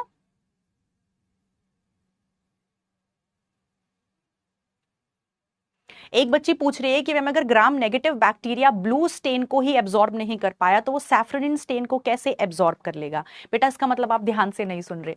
मैंने क्लास में पहले ही आपसे हाथ जोड़ के रिक्वेस्ट करी थी कि पूरे मन से, खुश होकर और कंसंट्रेशन से क्लास में बैठना है, तभी चीजें समझ में आती हैं। अगर आप ये सवाल पूछ रहे हो इसका मतलब आप ध्यान से नहीं सुन रहे हो। मैंने ये कब बोला कि gram negative bacteria crystal violet stain को एब्जॉर्ब नहीं करेगा? मैंने ऐसा कब बोला? करेगा। ग्राम पॉजिटिव बैक्टीरिया भी क्रिस्टल वॉयलेट को एब्जॉर्ब करेगा, ग्राम नेगेटिव बैक्टीरिया भी एब्जॉर्ब करेगा, लेकिन अल्कोहल से धोने के बाद, after alcohol washing, gram positive bacteria उसे छोड़ेगा नहीं, लेकिन ग्राम नेगेटिव छोड़ देगा। ऐसा कहां लिखा, ऐसा कहां बोला कि ग्राम नेगेटिव बैक्टीरिया एब्जॉर्ब ही नहीं करेगा? सारे लिविंग सेल्स स्टेन्स को एब्जॉर्ब करते हैं। क्लियर बेटा? बहुत बढ़िया, चलिए क्लियर। कुछ बच्चे कह रहे हैं हमसे बात करो, आप बहुत तेज पढ़ा रहे हो। बेटा बहुत धीरे पढ़ाने से कुछ भी नहीं होगा। बायो की क्लास में आप बहुत जल्दी सो जाओगे अगर मैं धीरे धीरे टाइम पास करने लगूंगी आपके साथ। तेज पढ़ाने से क्या होगा, अगर आपका बैकलॉग भी हो जाता है तो आपको डर नहीं लगेगा। अगर मैं इस चैप्टर को 20 लेक्चर्स में खत्म करूं जबरदस्ती आप टाइम पास कर करके, तो अगर आपका गलती से बैकलॉग हो जाता है तो आप डर जाओगे, घबरा जाओगे, 20 लेक्चर्स हमसे कैसे होंगे, हम नहीं कर पाएंगे 20 लेक्चर। तो मैं चाहती हूं कि इस साल बहुत ही एफिशिएंटली मैं थोड़े लेक्चर्स में ज्यादा से ज्यादा कंटेंट डिलीवर करूं, ताकि हम 1-2 लेक्चर बचा के रखें सिर्फ क्वेश्चंस करने के लिए। उसमें सिर्फ हम रिवीजन और क्वेश्चन करेंगे। जरूर जल्दी बहुत जबरदस्ती चैप्टर को खींचने से कुछ भी नहीं मिलता, ठीक है। और बेटा मैं ईमानदारी से बताऊं तो मैं बैच के अंदर आपसे चिट चैट करने के लिए, टाइम पास करने के लिए नहीं आई हूं। आप सीरियस बच्चे हो, आप नीट एस्पिरेंट बच्चे हो, और अगर आप नीट एस्पिरेंट्स हो, डॉक्टर बनना चाहते हो, तो आपको थोड़ा सीरियस होना पड़ेगा। ऐसा नहीं हम बातचीत नहीं करेंगे, हम बातचीत करेंगे, लेकिन जब मैं सेटल हो जाऊं तब करेंगे। अभी मैं देख पा रही हूँ कि चैट बॉक्स में बच्चे मुझे काफी परेशान कर रहे हैं। एक तो मैं फीमेल हूँ, ऊपर से पता नहीं आप क्यों परेशान कर रहे हो। कुछ स्पैमर्स पेड होते हैं, उनको स्पैमिंग करने के लिए ही भेजा जाता है, दूसरे प्लेटफॉर्म से भी और प्लेटफॉर्म के अंदर से भी। तो टीचर को परेशान किया जाता है शुरू शुरू में, लेकिन जब मैं आपके साथ सेटल हो जाऊंगी उसके बाद मैं आराम से आपसे बातचीत भी करूंगी। लेकिन एक फ्लो मेंटेन होने दो बैच का, ओके। ठीक है, शुरू शुरू में करते हैं, स्पेशली फीमेल टीचर्स को चैट बॉक्स में बहुत परेशान किया जाता है। आप उल्टे सीधे कमेंट करोगे, कभी बॉडीली एट्रीब्यूट्स पे कमेंट करोगे, कभी ये कहोगे अब वॉइस कम है अब ज़्यादा है, ब्राइटनेस कम है अब ज़्यादा है। वो आपके डिवाइस की दिक्कत भी होती है बेटा। कभी कभी कभी हम फ़ोन से सुन रहे होते हैं तो हमें आवाज़ कम सुनाई देती है। सब कुछ हम परफेक्ट सेटिंग के साथ, हम पहले लेक्चर शुरू करने से पहले एक छोटा सा लेक्चर रिकॉर्ड करते हैं, फिर उसे खुद सुनते और देखते हैं कि आवाज़ सही है, ब्राइटनेस सही है, फिर उसके बाद हम लाइव लेक्चर पर जाते हैं। तो अगर हमें सब कुछ सही लग रहा है तो आपको क्यों गलत लगता है ना? तो ये चीज़ है। तो शुरू शुरू में करते हैं बच्चे परेशान, कोई बात नहीं, आप करो, मुझे कोई दिक्कत नहीं है। अब मुझे 4 साल हो गए ऑनलाइन। शुरू शुरू में जब मैं ऑनलाइन पढ़ाने आई थी मुझे बहुत दिक्कत होती थी, मैं परेशान हो जाती थी, कई बार तो रोने लगती थी। लेकिन अब मुझे लगता है कोई बात नहीं, this is part of the job. जिनको करनी है स्पैमिंग, जिनको खराब कमेंट्स करने हैं, जिनको परेशान करना है, वो करेंगे ही करेंगे, चाहे आप अपना काम कितने भी मन से कर लो, कितने भी अच्छे से कर लो। लेकिन अब हम लोग इस चीज़ से बुरा नहीं मानते, लो फील नहीं करते। कोई बात नहीं, आप कर लो, फिर हम एक हफ्ते में सेटल डाउन हो जाओगे आप लोग मेरे साथ। स्पैमर्स एक हफ्ते बाद भाग जाते हैं और शुरू शुरू में परेशान करते हैं ताकि टीचर बौखला जाए, लेकिन फिर हम लोग सेटल डाउन हो जाएंगे। फिर मैं आपके साथ बहुत सारी चीज़ें शेयर भी करूंगी। आप पिछला जो मेरा 2025 का बैच है वो मेरे से इस कदर इमोशनली अटैच्ड है कि वो मुझे अपनी फैमिली ही मानते हैं, लेकिन वो मैं धीरे धीरे करूंगी। एकदम से शुरू के हफ्ते में मैं नहीं इतना करूंगी, मैं पढ़ाऊंगी मन लगा के, क्योंकि सीरियस हो आप बच्चे, आप 11वीं 12वीं के बच्चे नहीं हो, आप स्कूल गोइंग बच्चे नहीं हो कि आप यहाँ टाइम पास करने आए हो या मौज मस्ती करने आए हो या मस्खरी करने आए हो। आपने डॉक्टर बनने का सपना देखा है, अपने कंधों पर बहुत बड़ी जिम्मेदारी ली है, तो मैं यहाँ टाइम पास नहीं करूंगी, मैं पढ़ाऊंगी। चलिए, काफी सारे बच्चे कहते हैं समझ नहीं आ रहा। अगर तुम्हें ये समझ नहीं आ रहा बेटा, इतनी सिंपल सी चीज, रॉकेट साइंस भी कुछ नहीं है, तो फिजिक्स केमिस्ट्री कैसे समझ आएगी? कंफ्यूज हो रहे हैं, इसमें तो कंफ्यूज होने जैसा कुछ है ही नहीं। सिंपल बातें बोली जा रही हैं, हिंदी भाषा में, अंग्रेजी भाषा में सिंपल बातें बोली जा रही हैं। चलिए आ जाइए।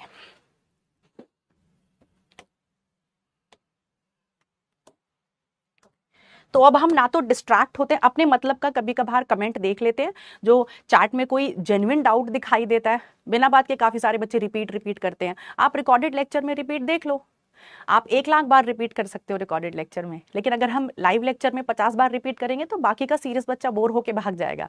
हमें सब चीजों का ध्यान रखना होता है बेटा, ठीक है? चलिए, ओके। जी हाँ, नहीं चैट ऑफ मैं कभी नहीं करूंगी। आप कुछ भी कितना भी मुझे परेशान कर लिया जाए चैट बॉक्स में या किसी और टीचर को, हम चैट ऑफ नहीं करते हैं बेटा। हम बहुत स्ट्रांग हैं, we are very strong people here who are teaching such a mass. हम पूरे भारत के बच्चों को पढ़ा रहे हैं, तो हमें स्ट्रांग होना पड़ेगा मेंटली, इमोशनली, हर तरह से। पर एक हफ्ते में बच्चा सब सेट हो जाता है, सारे स्पैमर्स सब चीज़ें चली जाती हैं, लो वॉइस वगैरह भी नहीं होती। फिर बच्चे इतने इतने ज़्यादा प्यार करने लगते हैं टीचर को कि वो लो वॉइस को भी एडजस्ट कर लेते हैं, बस वो ये सोचते हैं हमें पढ़ना है। आ जाइए, तो यहां पर हमारा सेल एनवेलप पूरा खत्म हो गया, ठीक। अब सेल एनवेलप के बाद हम डिस्कस करते हैं मीजोजोम और क्रोमैटोफोर को। आ जाओ, तो एक प्यारी सी हेडिंग लगा दो, मीजोजोम।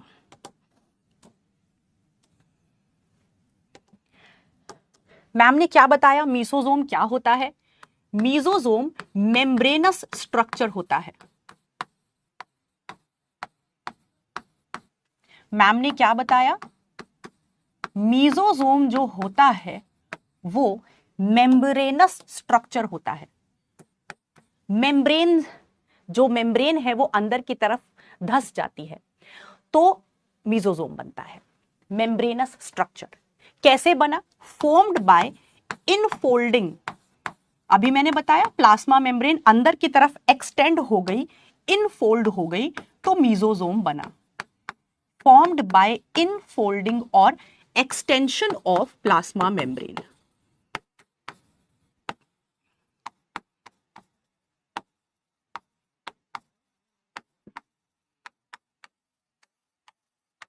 Into the cell.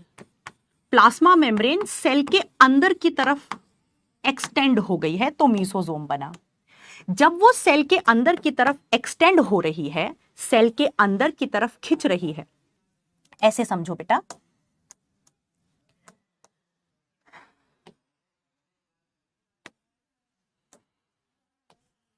झुम झुम झुम झुम झुम झुम झुमरो पकड़ घूमू बन के घुमरू में, ये प्यार का गीत सुनाता चला, मैं दुनिया से बेखबर, ला ला ला ला ला ला ला, बीती बातों पे धूल उड़ा, पता चला।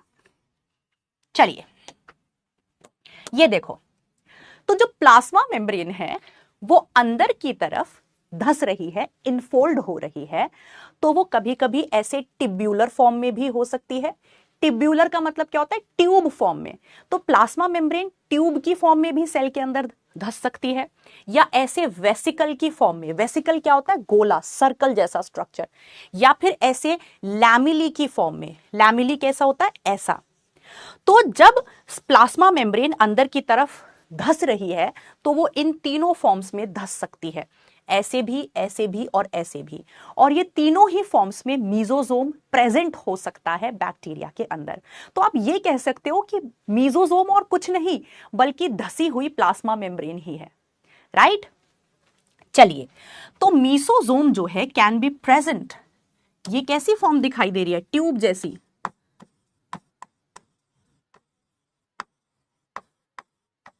तो ये टिब्यूलर फॉर्म है। ये कैसी फॉर्म दिखाई दे रही है? ये वाली वेसिकल फॉर्म।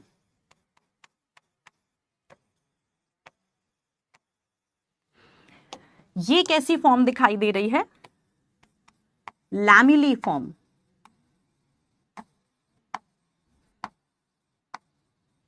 यानी कि आप ये कह सकते हैं बच्चा पार्टी कि मीसोजोम जो है कैन बी प्रेजेंट,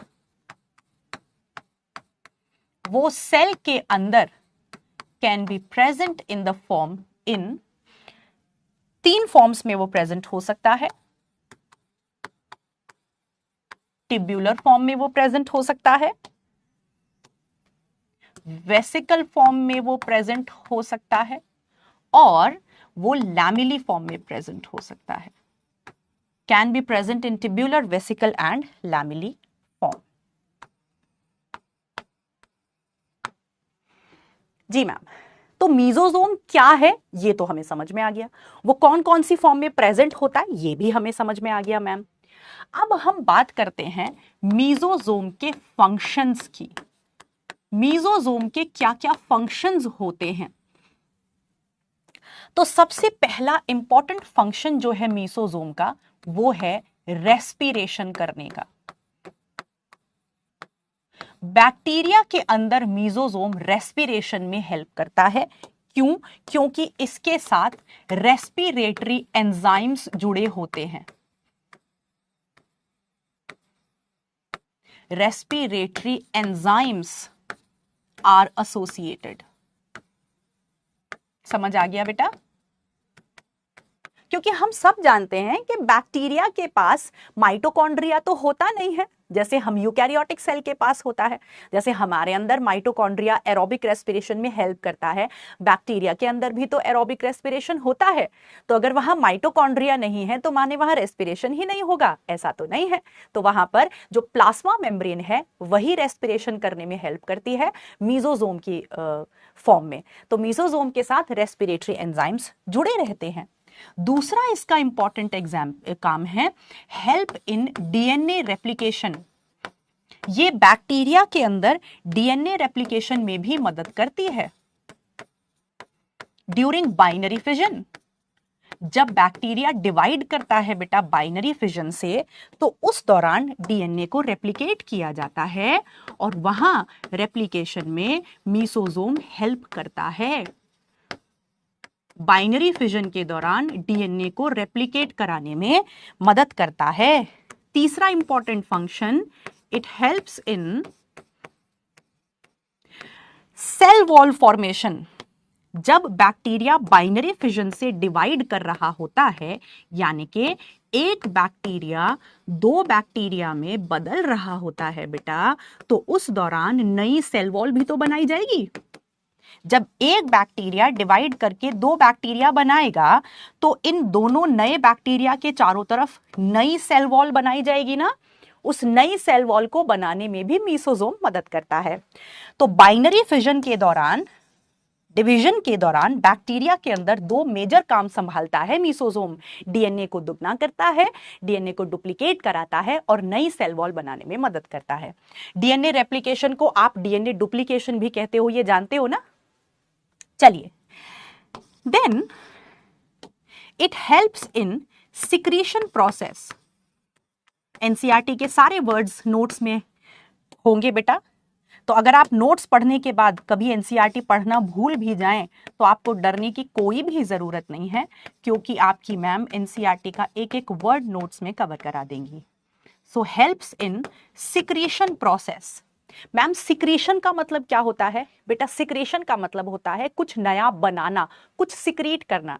तो जो बैक्टीरिया में प्लाज्मा मेम्ब्रेन होती है, जो मीसोजोम है, वो कुछ एंजाइम्स बनाने में भी हेल्प करती है, सिक्रीट करने में हेल्प करती है। तो ये सिक्रेशन प्रोसेस में भी मदद करता है। ठीक, और last, increases the surface area.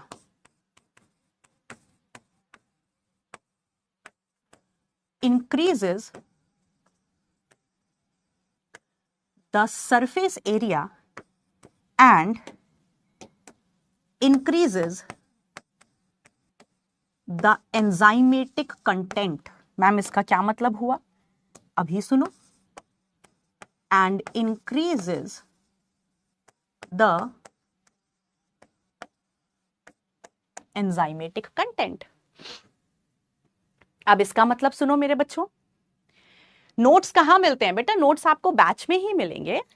आपको नोट्स बैच में ही मिलेंगे। जब आप बॉटनी की क्लास में जाएंगे, बॉटनी के सेल चैप्टर पर क्लिक करेंगे तो वहां पर लिखा आता है वीडियो नोट्स डीपीपी सॉल्यूशन। तो आप नोट्स पे क्लिक करेंगे तो आपको पीडीएफ नोट्स मिल जाएंगे। ठीक है, चलिए। तो ये सरफेस एरिया को बढ़ाता है। जैसे आपने जाना होगा कि जो विलई होती है हमारे इंटेस्टाइन में, जो विलई होती है, विलई क्या करती है? सरफेस एरिया को बढ़ा देती है ना। तो प्लाज्मा मेम्ब्रेन अंदर की तरफ धस गई और धस के ऐसी हो गई, तो इससे क्या होता है?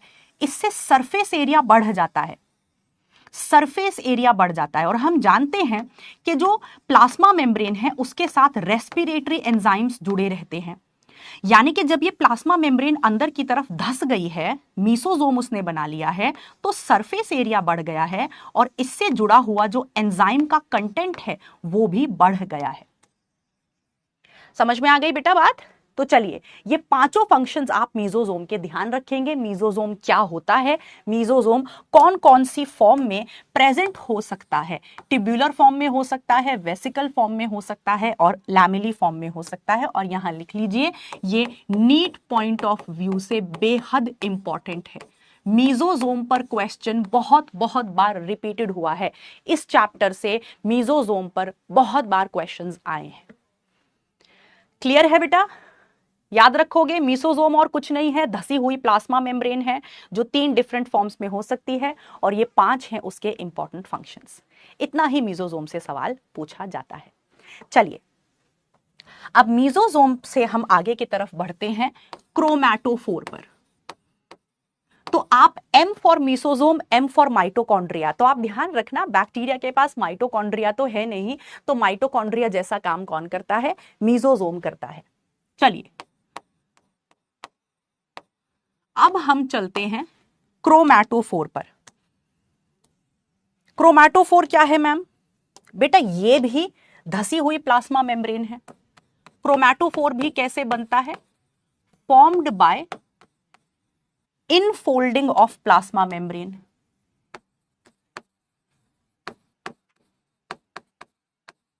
जैसे मीसोजोम बन रहा था, क्रोमैटोफोर भी इसी तरह बनता है जब प्लाज्मा मेम्ब्रेन अंदर की तरफ धस जाती है। तो मैम दोनों एक ही चीज नहीं हुए, ये भी प्लाज्मा मेम्ब्रेन के धसने से बन रहा है और वो भी प्लाज्मा मेम्ब्रेन के इनफोल्डिंग से बन रहा है। तो दोनों अलग अलग कैसे हुए? दोनों अलग अलग हुए बेटा क्योंकि क्रोमैटोफोर सारे बैक्टीरिया में नहीं होता। मीजोजोम से रेस्पिरेटरी एंजाइम्स जुड़े हुए होते हैं, लेकिन क्रोमैटोफोर से फोटोसिंथेटिक पिगमेंट्स जुड़े हुए होते हैं। तो यहां पर आप ध्यान रखिएगा बेटा कि क्रोमैटोफोर जो है, it is present only in photosynthetic bacteria. ये सारे बैक्टीरिया में नहीं होता, ये केवल ऐसे बैक्टीरिया में होता है जो फोटोसिंथेसिस कर सकते हैं, और ऐसे बैक्टीरिया बहुत कम होते हैं जो फोटोसिंथेसिस कर सकते हैं, क्योंकि अधिकतर बैक्टीरिया हेटेरोट्रॉफिक होते हैं, वो अपना खाना खुद नहीं बना सकते हैं। यानी कि बहुत ही कम बैक्टीरिया के पास क्रोमैटोफोर होता है। और इसके कुछ फेमस एग्जाम्पल्स हैं साइनोबैक्टीरिया। जो साइनोबैक्टीरिया हैं, जिन्हें हम दूसरे शब्दों में ब्लू ग्रीन एल्गी भी कहते हैं। क्या आप मुझे चैट बॉक्स में 2 फेमस एग्जाम्पल बताओगे ब्लू ग्रीन एल्गी के बेटा? क्या आप मुझे चैट बॉक्स में 2 फेमस एग्जाम्पल बताओगे ब्लू ग्रीन एल्गी के? जल्दी से।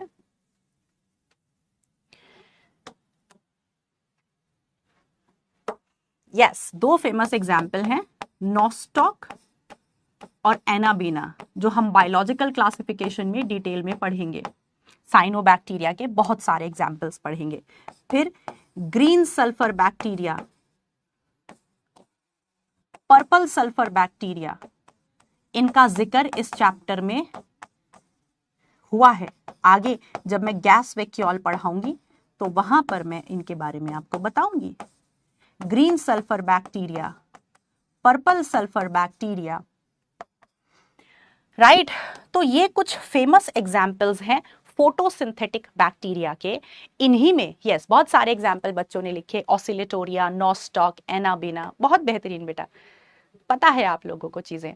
तो हाँ, इन्हीं बैक्टीरिया में केवल क्रोमैटोफोर होता है। बहुत बढ़िया बेटा, बहुत बढ़िया, वेरी नाइस, बहुत बहुत बढ़िया, वेरी वेरी नाइस। चलिए, वेरी गुड बेटा। अब क्रोमैटोफोर के हम फंक्शंस देख लेते हैं, क्या होते हैं। क्रोमैटोफोर का फंक्शन बैक्टीरिया में है फोटोसिंथेसिस करने का। जिस तरह मीसोजोम रेस्पिरेशन में हेल्प करता है, ये फोटोसिंथेसिस में हेल्प करता है, क्योंकि इसके साथ फोटोसिंथेटिक पिगमेंट जुड़े रहते हैं। Photosynthetic pigments are associated.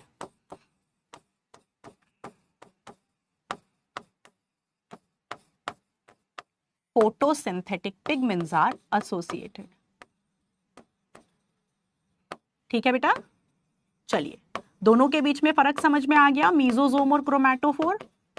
दोनों में सिंपल बात, सेम बात क्या है बेटा? दोनों में सेम बात है कि दोनों ही प्लाज्मा मेम्ब्रेन के धंसने से बनते हैं, इनफोल्डिंग से बनते हैं, ये सेम बात है।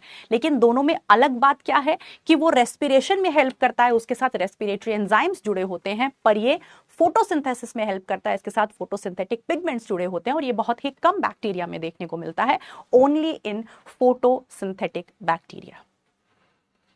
बताइए बेटा, am I clear? Am I clear?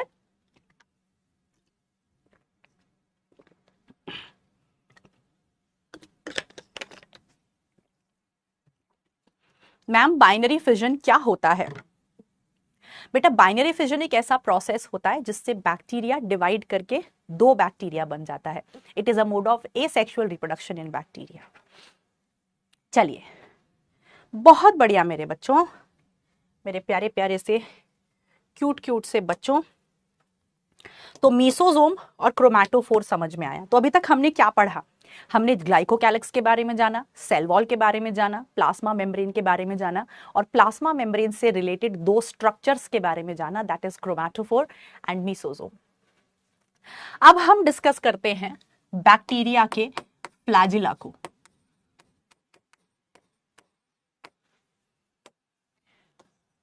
Flagella of bacteria. अब काफी सारे बच्चों को ऐसा लगता है कि बैक्टीरिया के पास सीलिया भी होता होगा। तो ध्यान रखना है बेटा कि सीलिया केवल यूकैरियोट्स के पास होता है। Cilia is never present in bacteria. ध्यान रखना, सीलिया जो है never present in bacteria. Cilia केवल यूकैरियोटिक सेल्स के पास होता है, जैसे कि पैरामीशियम। तो इसको आप ध्यान रखेंगे, नेवर, कभी भी नहीं होगा। तो अगर बैक्टीरिया को मूव करना है, एक जगह से दूसरी जगह जाना है, तो वो कराने के लिए बैक्टीरिया के पास केवल एक ही स्ट्रक्चर होता है, दैट इज फ्लैजिला। और ये भी सारे बैक्टीरिया के पास नहीं होता है। Flagella is not present in all bacteria.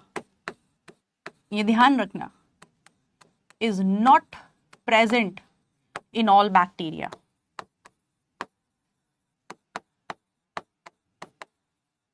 यानी कि जो बैक्टीरिया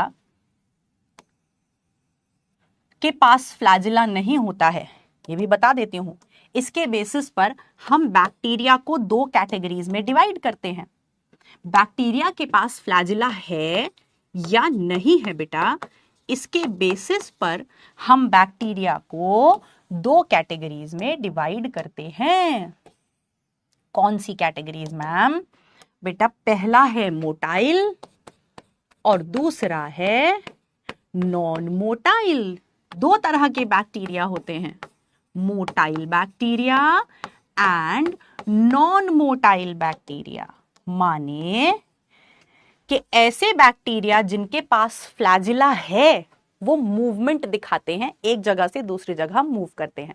लेकिन ऐसे बैक्टीरिया जिनके पास फ्लैजिला नहीं होता, वो फ्लैजिला की मदद से एक जगह से दूसरी जगह मूव नहीं कर पाते। अगर उन्हें मूव करना है तो या तो वो रॉक, जैसे बहती हुई नदी है उसके साथ बह गए, या फिर ग्लाइडिंग, फिसलते हुए चले गए, ग्लाइड करते हुए चले गए, वो खुद से मूव नहीं कर पाते।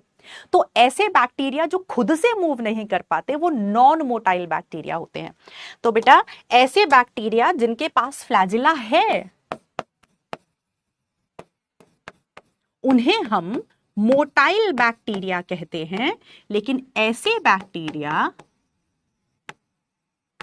जिनके पास फ्लैजिला एब्सेंट है उन्हें हम नॉन मोटाइल बैक्टीरिया कहते हैं। अब यहां पर आप एग्जाम्पल लिख सकते हैं चाहे तो।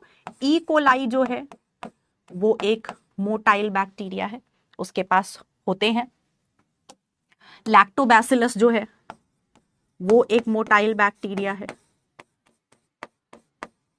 आप नॉन मोटाइल का एग्जाम्पल जानना चाहते हैं तो नॉन मोटाइल का भी बता देते हैं। माइकोप्लाज्मा के पास फ्लैजिला नहीं होता कभी भी, वो नॉन मोटाइल होता है।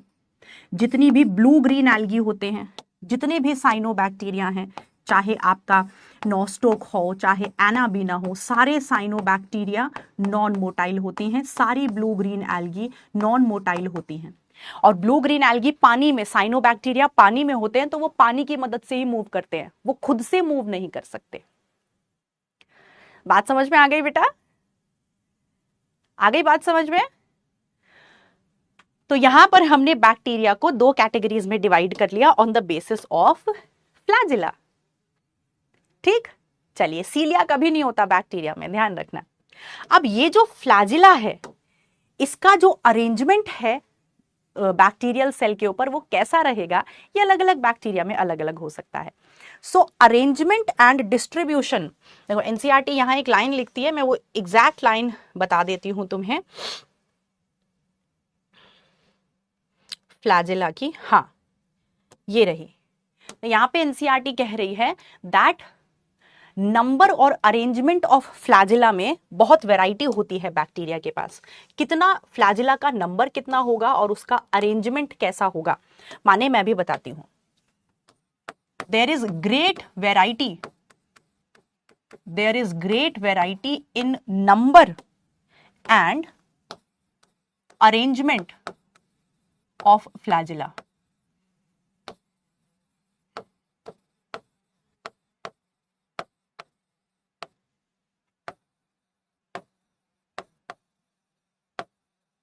माने मैम इसका मतलब क्या हुआ? इसका मतलब देखो समझो बेटा कि हर एक बैक्टीरिया में जिनके पास फ्लैजिला है उनमें कितना नंबर होगा।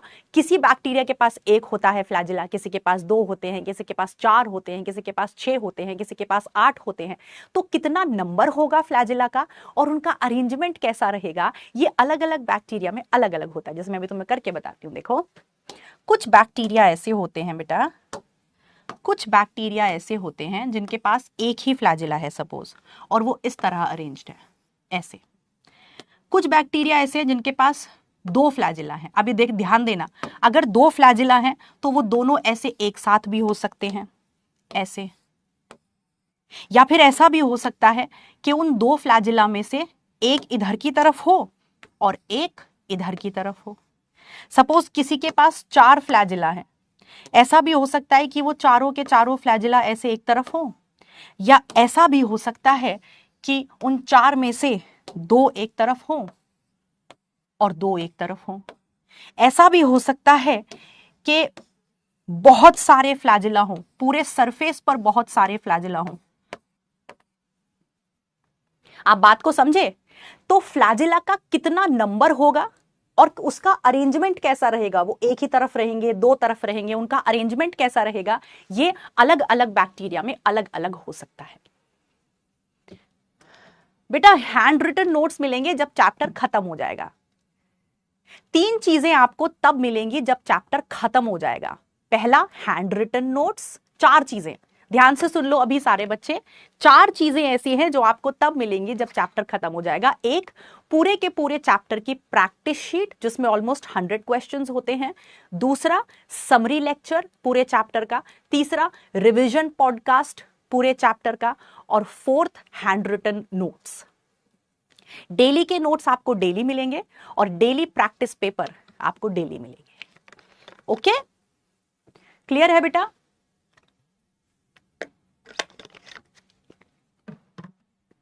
चलिए जी मैम, इतना हमें समझ में आया, इतना हमें क्लियर हो गया।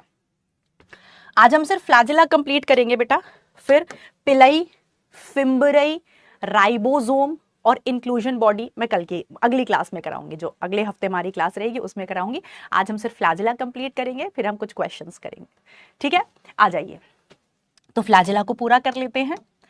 अब यहां पे एक बात समझना बेटा कि फ्लैजिला जो है वो कैसे बनता है, हाउ फ्लैजिला इज फॉर्म्ड। तो ध्यान देंगे यहां पर। अच्छा एक चीज और, यहां पे आपके साथ खेला खेल सकता है, यहां खेला हो सकता है, ट्रिकी क्वेश्चन बन सकता है। तो जहां भी ट्रिकी क्वेश्चन बन सकता है मैं वहां लिख दूंगी कि यहां पे आपके साथ खेला खेल सकता है। नीट में क्या खेला, वो बोलेगा कि जितने भी बैक्टीरिया होते हैं उनमें फ्लैजिला का नंबर और अरेंजमेंट सिमिलर होता है, एक जैसा होता है। तो आपको सिंपली क्या कहना है, भक। पागल समझे हो का? हमारी मैम ने बताया है कि वो वेरी करता है, वो अलग अलग होता है। तो यहाँ पे खेला, इसी तरह के खेला खेला जाता है नीट के क्वेश्चंस में। इसी तरह के ट्रिकी क्वेश्चंस बनाए जाते हैं जिनमें हम अक्सर सिली मिस्टेक करते हैं। चलिए बेहतरीन। तो फ्लैजिला जो है मेरे बच्चों, मेरे प्यारे प्यारे से क्यूट क्यूट से बच्चों, फ्लैजिला को एनसीईआरटी कहती है it is thin, it is thin. ध्यान से समझिएगा, एनसीईआरटी के वर्ड हैं, थिन फिलामेंटस एक्सटेंशंस,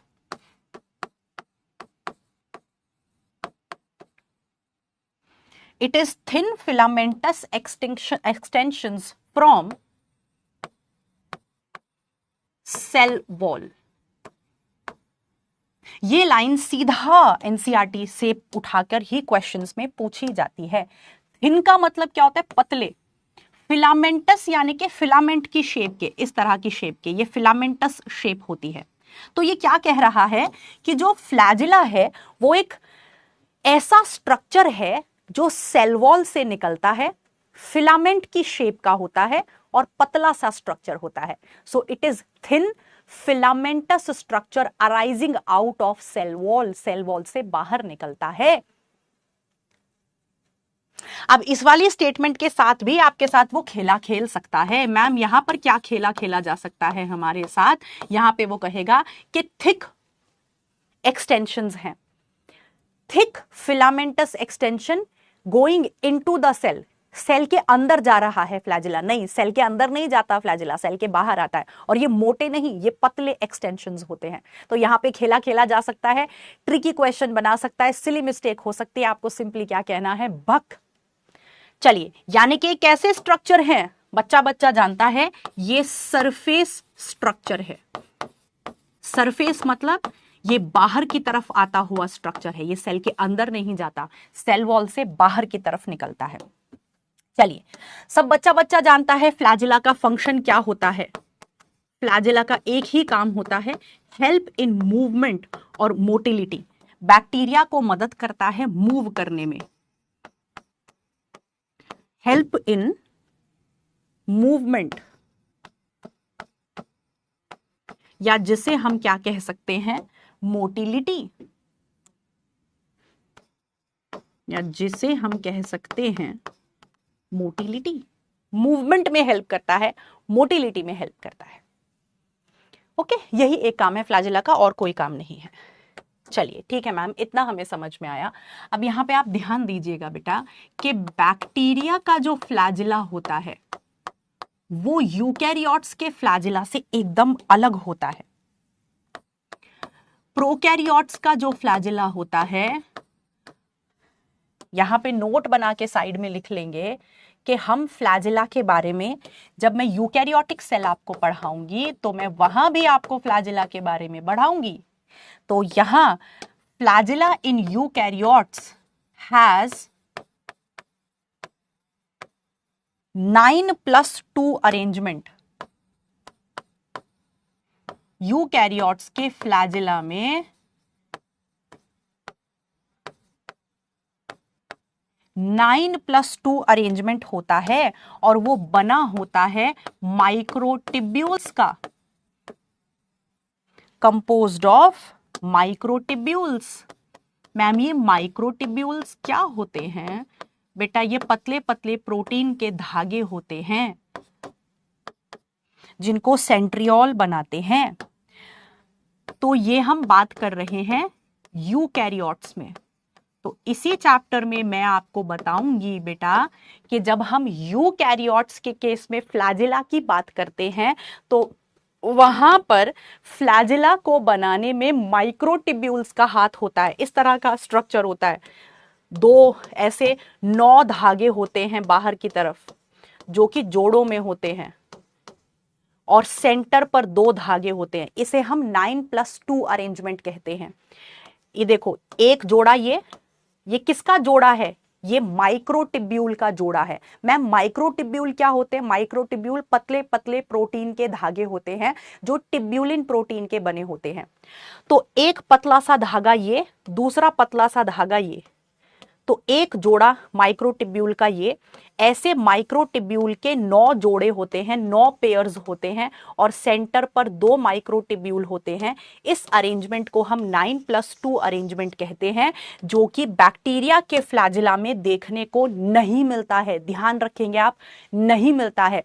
इस क्वेश्चन में अक्सर खेला खेला जाता है, आपके साथ खेला खेलेगा, ट्रिकी क्वेश्चन बनाएगा कि बैक्टीरिया के फ्लैजिला में 9+2 अरेंजमेंट होता है और जल्दीबाजी में हम ध्यान नहीं देते और सिली मिस्टेक करते हैं।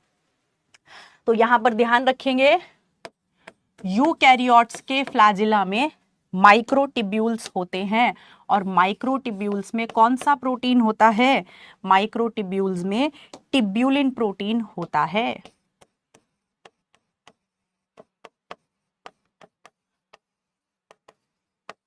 लेकिन बैक्टीरिया के फ्लैजिला में 9+2 अरेंजमेंट, आप ध्यान रखेंगे मेरे बच्चों, 9+2 अरेंजमेंट एब्सेंट होता है। इसको हाईलाइट कर लीजिएगा, एब्सेंट होता है।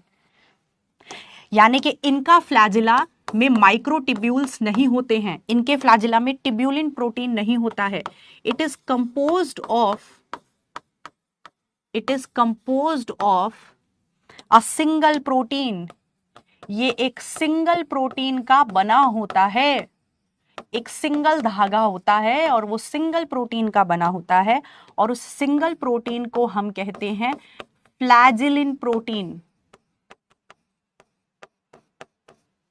उस सिंगल प्रोटीन को हम कहते हैं फ्लैजिलिन प्रोटीन। ध्यान रखोगे बेटा?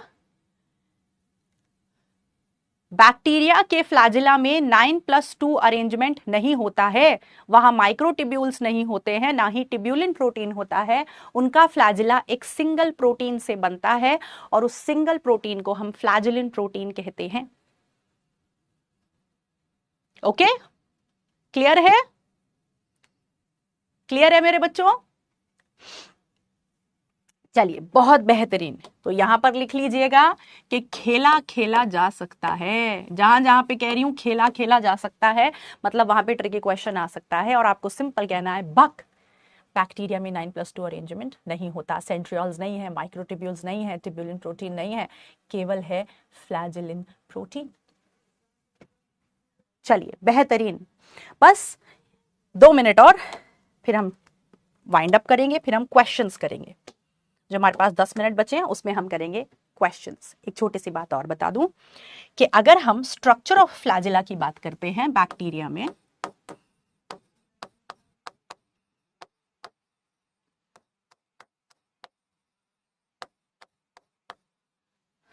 अगर हम बैक्टीरिया में स्ट्रक्चर ऑफ फ्लैजिला की बात कर रहे हैं बेटा, तो यहां पर फ्लैजिला के पास 3 पार्ट्स होते हैं। इट हैज 3 पार्ट्स, 3 हिस्से होते हैं। कौन कौन से? बेसल बॉडी, हुक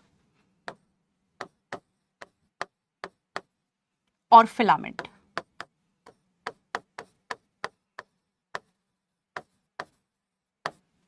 मैम ये क्या है?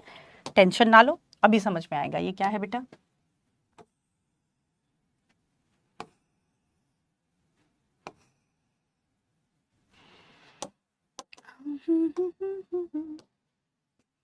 ये दिल न होता बेचारा, कदम न होते आवारा, जो खूबसूरत कोई अपना हम सफर होता। ओ ये दिल ना होता बेचारा, कदम ना होते आवारा। चलिए, तो फ्लैजिला का ये आपको स्ट्रक्चर दिखाई दे रहा है। ये मैंने यहां बनाई है सेल वॉल, और ये है प्लाज्मा मेम्ब्रेन।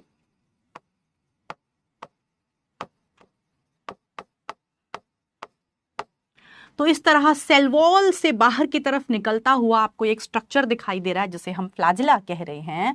और इसमें बेटा मेरे ये जो सबसे नीचे वाला पार्ट आपको दिखाई दे रहा है, ऑरेंज कलर का जो पार्ट आपको दिखाई दे रहा है, जो कि अंदर की तरफ धंसा हुआ है, बाहर की तरफ नहीं है, इस वाले पार्ट को हम कहते हैं बेसल बॉडी। तो एक फ्लैजिला के 3 हिस्से हैं। जो ये सबसे नीचे वाला हिस्सा है, जो सेल वॉल और प्लाज्मा मेम्ब्रेन में धंसा हुआ है, इसको हम कहते हैं बेसल बॉडी। और ये जो आपको येलो कलर का पार्ट बेटा दिखाई दे रहा है, इस येलो कलर के पार्ट को हम कहते हैं हुक। और ये जो आपको नीले कलर का पार्ट दिखाई दे रहा है, इस पार्ट को हम कहते हैं फिलामेंट। और ये जो फिलामेंट होता है, this is the longest part of flagella. ये क्वेश्चन नीट में 2-3 बार पूछा जा चुका है कि फ्लैजिला का, पूरे फ्लैजिला का सबसे लॉन्गेस्ट हिस्सा कौन सा होता है। तो आप कहेंगे सबसे लॉन्गेस्ट हिस्सा पूरे फ्लैजिला का, इस पे क्वेश्चन आ चुका है, वो फिलामेंट होता है। ठीक है, तो ये नीचे बेसल बॉडी है, ये हुक है और ये फिलामेंट है।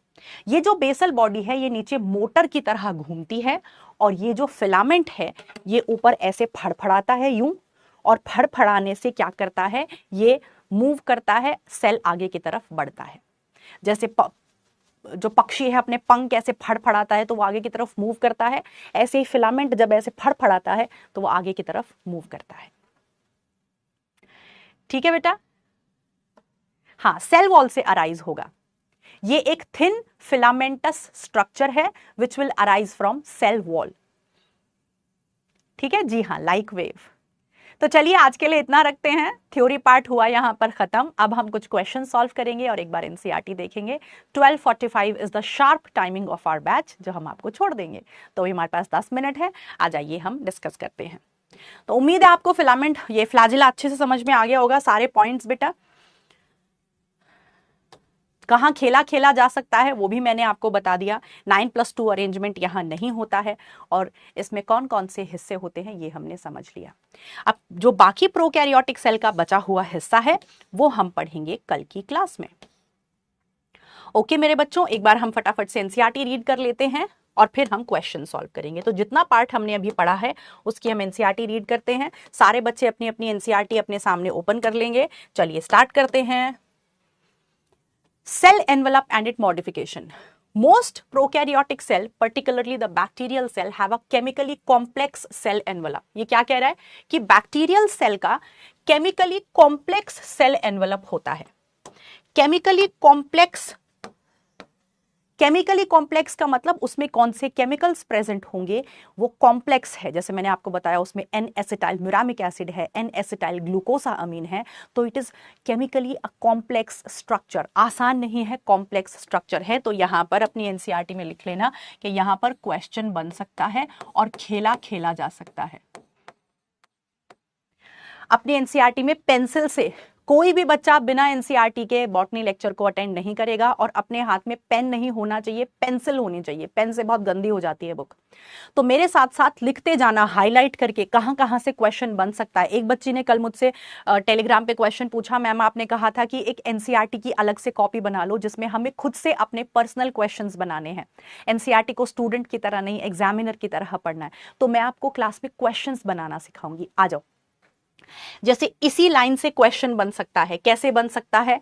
That bacterial cell has chemically simple cell envelope, has chemically complex cell envelope. Cell envelope is absent. Cell envelope is two layered.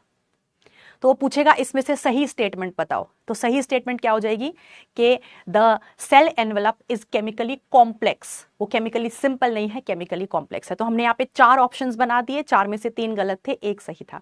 तो इस तरह से जब आप अपनी एनसीईआरटी को एक स्टूडेंट की तरह नहीं, एक एग्जामिनर की तरह देखोगे और अपने खुद के क्वेश्चन अपनी कॉपी में बनाओगे, तो बहुत तेजी से वो चैप्टर आप उससे रिवाइज कर सकते हो और आपको एनसीईआरटी पढ़ने में अलग ही मजा आएगा। द सेल एनवेलप, ये हमने पढ़ लिया कि सेल एनवेलप एक टाइटली बाउंड स्ट्रक्चर है। यहां पे भी खेला खेल सकता है आपके साथ। वो यहां पे क्या खेला खेल सकता है? वो बोलेगा कि जो सेल एनवेलप है वो एक लूजली बाउंड स्ट्रक्चर है। और ये छोटी छोटी स्टेटमेंट्स बच्चे नजरअंदाज करते हैं और सिली मिस्टेक होती है। तो आपको ध्यान रखना है ये एक टाइटली बाउंड स्ट्रक्चर है। और उसमें कितनी लेयर्स आती हैं? इसमें 3 लेयर्स आती हैं, जिसमें से सबसे बाहर वाली ग्लाइकोकैलिक्स है, उसके अंदर followed by cell wall. Followed by cell wall मतलब ग्लाइकोकैलिक्स के पीछे सेल वॉल आती है और फिर उसके पीछे प्लाज्मा मेम्ब्रेन आती है। ये लाइन एज इट इज वो आपसे पूछेगा। टाइटली बाउंड स्ट्रक्चर है, पहले glycocalyx followed by cell wall, glycocalyx के पीछे सेल वॉल, फिर उसके पीछे plasma membrane. Although each layer of the envelope perform distinct function, ये कह रहा है कि सेल एनवेलप में जितनी भी तीनों लेयर्स हैं सबका अपना अलग अलग काम है। ग्लाइकोकैलिक्स का काम कुछ और है, सेल वॉल का काम कुछ और है, प्लाज्मा मेम्ब्रेन का काम कुछ और है। तीनों लेयर्स का अलग अलग काम है, लेकिन फिर भी तीनों मिलजुल कर रहती हैं। तीनों मिलजुल कर रहती हैं। They act together as a single protective unit. काम इनके अलग अलग हैं, लेकिन ये फिर भी तीनों मिलकर रहती हैं और तीनों मिलकर बैक्टीरिया को प्रोटेक्ट करती हैं। They act as single protective unit. Bacteria can be classified into 2 groups based on the differences in their cell envelope. Cell envelope के बेसिस पर हम बैक्टीरिया को 2 कैटेगरीज में डिवाइड करते हैं, based on how they respond to the staining. Staining के process को वो कैसे रिस्पॉन्स देते हैं, उसके बेसिस पर हम बैक्टीरिया को ग्राम पॉजिटिव और ग्राम नेगेटिव कहते हैं। इसकी पूरी डिटेल मैंने आपको बता दी है। Glycocalyx differs in composition and thickness, ये भी हमने नोट्स में एज इट इज लाइन लिख ली है कि ग्लाइकोकैलिक्स की कॉम्पोजिशन और थिकनेस अलग अलग बैक्टीरिया में अलग अलग होती है। अगर वो लूज शीट है तो उसे हम स्लाइम लेयर कहते हैं, लेकिन अगर वो मोटी और थिक है, अगर वो थिक है और टफ है तो हम उसे कैप्सूल कहते हैं। अगर वो लूज है तो स्लाइम लेयर, और अगर वो मोटी है और थिक और टफ है तो हम उसे क्या कहते हैं? आपको समझ में आ गया है। जो सेल वॉल है उसका काम क्या होता है? शेप ऑफ द सेल को मेंटेन करना, स्ट्रक्चरल सपोर्ट देना और बैक्टीरिया को फटने से, कोलैप्स होने से बचाना। जो प्लाज्मा मेम्ब्रेन होती है वो सेलेक्टिवली परमिएबल होती है और वो एक लिविंग लेयर होती है, इसीलिए वो बैक्टीरिया को हेल्प करती है to interact with the outside world. जो बाहर का मीडियम है उससे किस तरह इंटरैक्ट करना है, किन चीजों को सेल के अंदर आने देना है, किन को नहीं आने देना है, ये बाहर के वर्ल्ड से इंटरैक्ट करने में हेल्प करती है। और इसका जो स्ट्रक्चर होता है, प्लाज्मा मेम्ब्रेन का जो स्ट्रक्चर होता है, वो यूकैरियोट्स के जैसा ही होता है। चलिए next, A special membranous structure, एक स्पेशल मेम्ब्रेनस स्ट्रक्चर होता है जिसे हम मीसोजोम कहते हैं, जो मेम्ब्रेन से बनता है, प्लाज्मा मेम्ब्रेन से बनता है। कैसे बनता है? By extension of plasma membrane into the cell. Cell के अंदर प्लाज्मा मेम्ब्रेन एक्सटेंड हो जाती है, जो वेसिकल की फॉर्म में, टिब्यूल की फॉर्म में या लैमेली की फॉर्म में हो सकती है। उनका काम होता है सेल वॉल फॉर्मेशन में हेल्प करना, डीएनए रेप्लिकेशन में मदद करना, डिस्ट्रीब्यूशन टू डॉटर सेल्स, माने बाइनरी फिजन के दौरान जब डीएनए को दुगना किया जाता है तो दोनों डॉटर सेल्स में बांटा जाता है, उसमें भी मीसोजोम हेल्प करता है। यानी कि ओवरऑल मीसोजोम बाइनरी फिजन में हेल्प कर रहा है। फिर ये रेस्पिरेशन में मदद करते हैं, सिक्रीशन प्रोसेस में मदद करते हैं, सरफेस एरिया को इंक्रीज करते हैं और एंजाइमेटिक कंटेंट को बढ़ा देते हैं। फिर ये कह रहा है कि साइनोबैक्टीरिया में भी कुछ मेम्ब्रेनस स्ट्रक्चर्स प्रेजेंट होते हैं जिन्हें हम क्रोमैटोफोर्स कहते हैं और उनके साथ फोटोसिंथेटिक पिगमेंट्स एसोसिएटेड होते हैं। चलिए, बैक्टीरियल सेल मोटाइल भी हो सकता है और नॉन मोटाइल भी हो सकता है, ये आपको बता दिया। अगर वो मोटाइल है, अगर उसके पास फ्लैजिला है, तो उनके पास पतली पतली फिलामेंटस एक्सटेंशंस होती हैं जो सेल वॉल से निकलती हैं, उसे हम फ्लैजिला कहते हैं। बैक्टीरिया बहुत सारी वैरायटी दिखाता है नंबर और अरेंजमेंट ऑफ फ्लैजिला में। एक बैक्टीरियल फ्लैजिला के पास 3 चीजें होती हैं, फिलामेंट, हुक और बेसल बॉडी।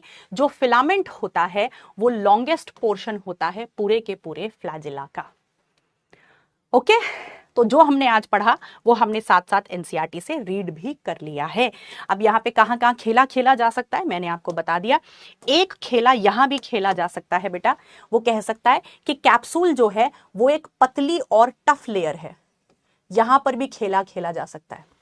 वो क्या कह सकता है कि capsule is a thin and tough layer. तो अगर ऐसे बोलेगा तो क्या बोलोगे? भक, कैप्सूल मोटा होता है। या फिर वो कह सकता है इट इज थिक एंड ये लूज लेयर, तो आप क्या कहोगे? भक। ठीक है, तो जहां जहां खेला खेला जा सकता है मैंने आपको बता दिया है।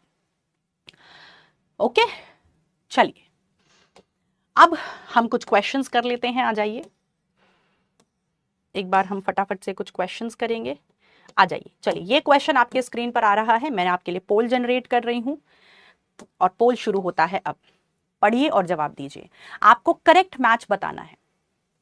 कौन कौन सी स्टेटमेंट में आपको करेक्ट मैचिंग दिखाई दे रही है वो आपको बताना है। पीपीएलओ का साइज 0.1 मिलीमीटर होता है।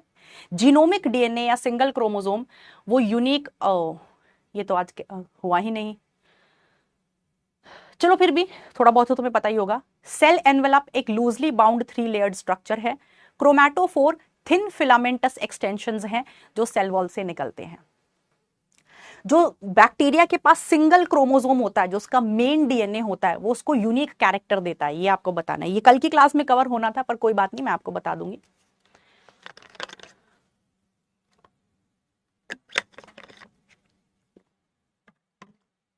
चलिए आ जाइए देखते हैं। पीपीएलओ जिसे हम माइकोप्लाज्मा कहते हैं उसका साइज ये कह रहा है मिलीमीटर होता है। बक बुड़बक। देखो सिली मिस्टेक यहां हो सकती है, बच्चे इस तरह के क्वेश्चंस में काफी सिली मिस्टेक करते हैं। उसने मिलीमीटर बोल दिया, मैं पागल समझे होगा, ये मिलीमीटर नहीं ये माइक्रोमीटर है। मिलीमीटर तो बहुत बड़ा सेल हो जाएगा। तो नीट में बेटा टफ क्वेश्चंस नहीं आते हैं, ट्रिकी क्वेश्चंस आते हैं जहां पर हम जल्दीबाजी में सिली मिस्टेक करते हैं। तो यही हम पूरे साल सीखेंगे कि किस तरह हमें क्वेश्चन को बिल्कुल ध्यान से पकड़ना है और उसकी ट्रिक को समझ लेना है। तो ये गलत हो गया, यहां मिलीमीटर नहीं माइक्रोमीटर होना चाहिए था। जो बैक्टीरिया का मेन डीएनए होता है, डबल स्ट्रैंडेड सर्कुलर डीएनए, वो उसको यूनिक कैरेक्टर नहीं देता है। यूनिक कैरेक्टर उसको प्लास्मिड देता है, जैसे कि एंटीबायोटिक रेजिस्टेंस। मैंने आपको परसों की क्लास में आइडिया दिया था, थोड़ा सा बताया था। सेल एनवेलप एक लूजली बाउंड 3 लेयर्ड स्ट्रक्चर है। गलत। सेल एक लूजली बाउंड स्ट्रक्चर है, हे भगवान,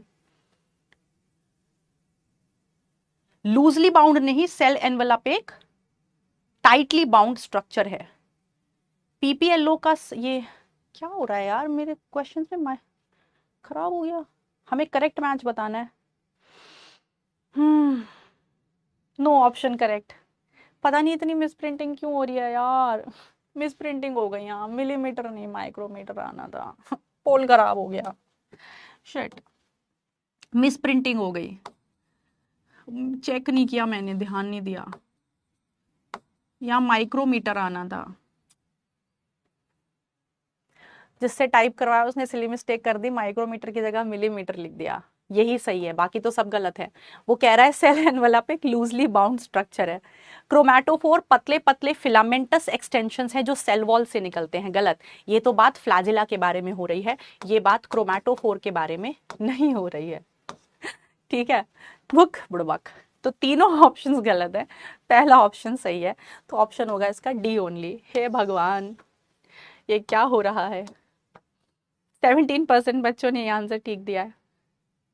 ये तो पोल ही खराब हो गया, ये तो पोल ही खराब हो गया। सॉरी बेटा, आई एम सो सॉरी। कल की क्वेश्चन में भी तो यही हुआ था ना, एक उसमें मिस प्रिंटिंग हो गई थी। I am so sorry, bug हो गया ये तो।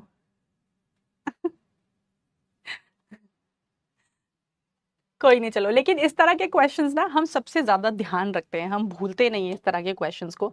जिसमें इस तरह की मिस्टेक हो जाती है वो क्वेश्चन तो हम कभी नहीं भूलते। चलो, तो आप ये कभी नहीं भूलोगे कि वो मिलीमीटर नहीं, वो माइक्रोमीटर है। चलिए, तो ये तो बुड़बक हो गया।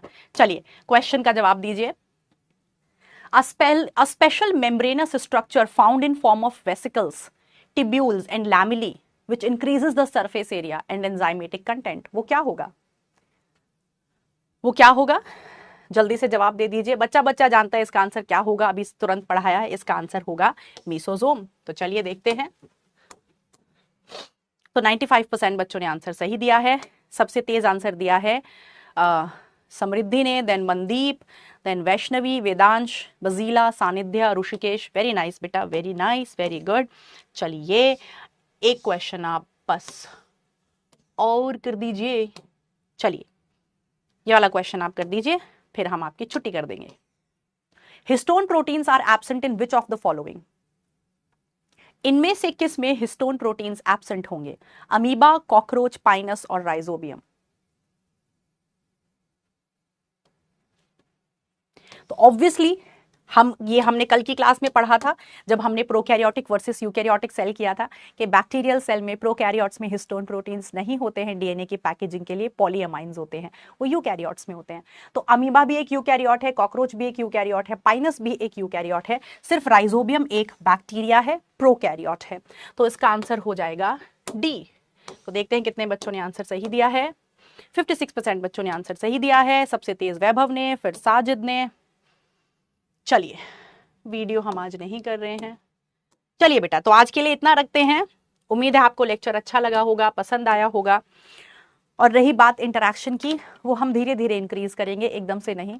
और मुझे पता है बहुत सारे बच्चे मुझे एकदम से पसंद भी नहीं करेंगे। जो चीज़ पहली बार में एकदम से पसंद आ जाए वो क्या, जब धीरे धीरे कनेक्शन बनता है वो कनेक्शन लंबे समय तक जाता है।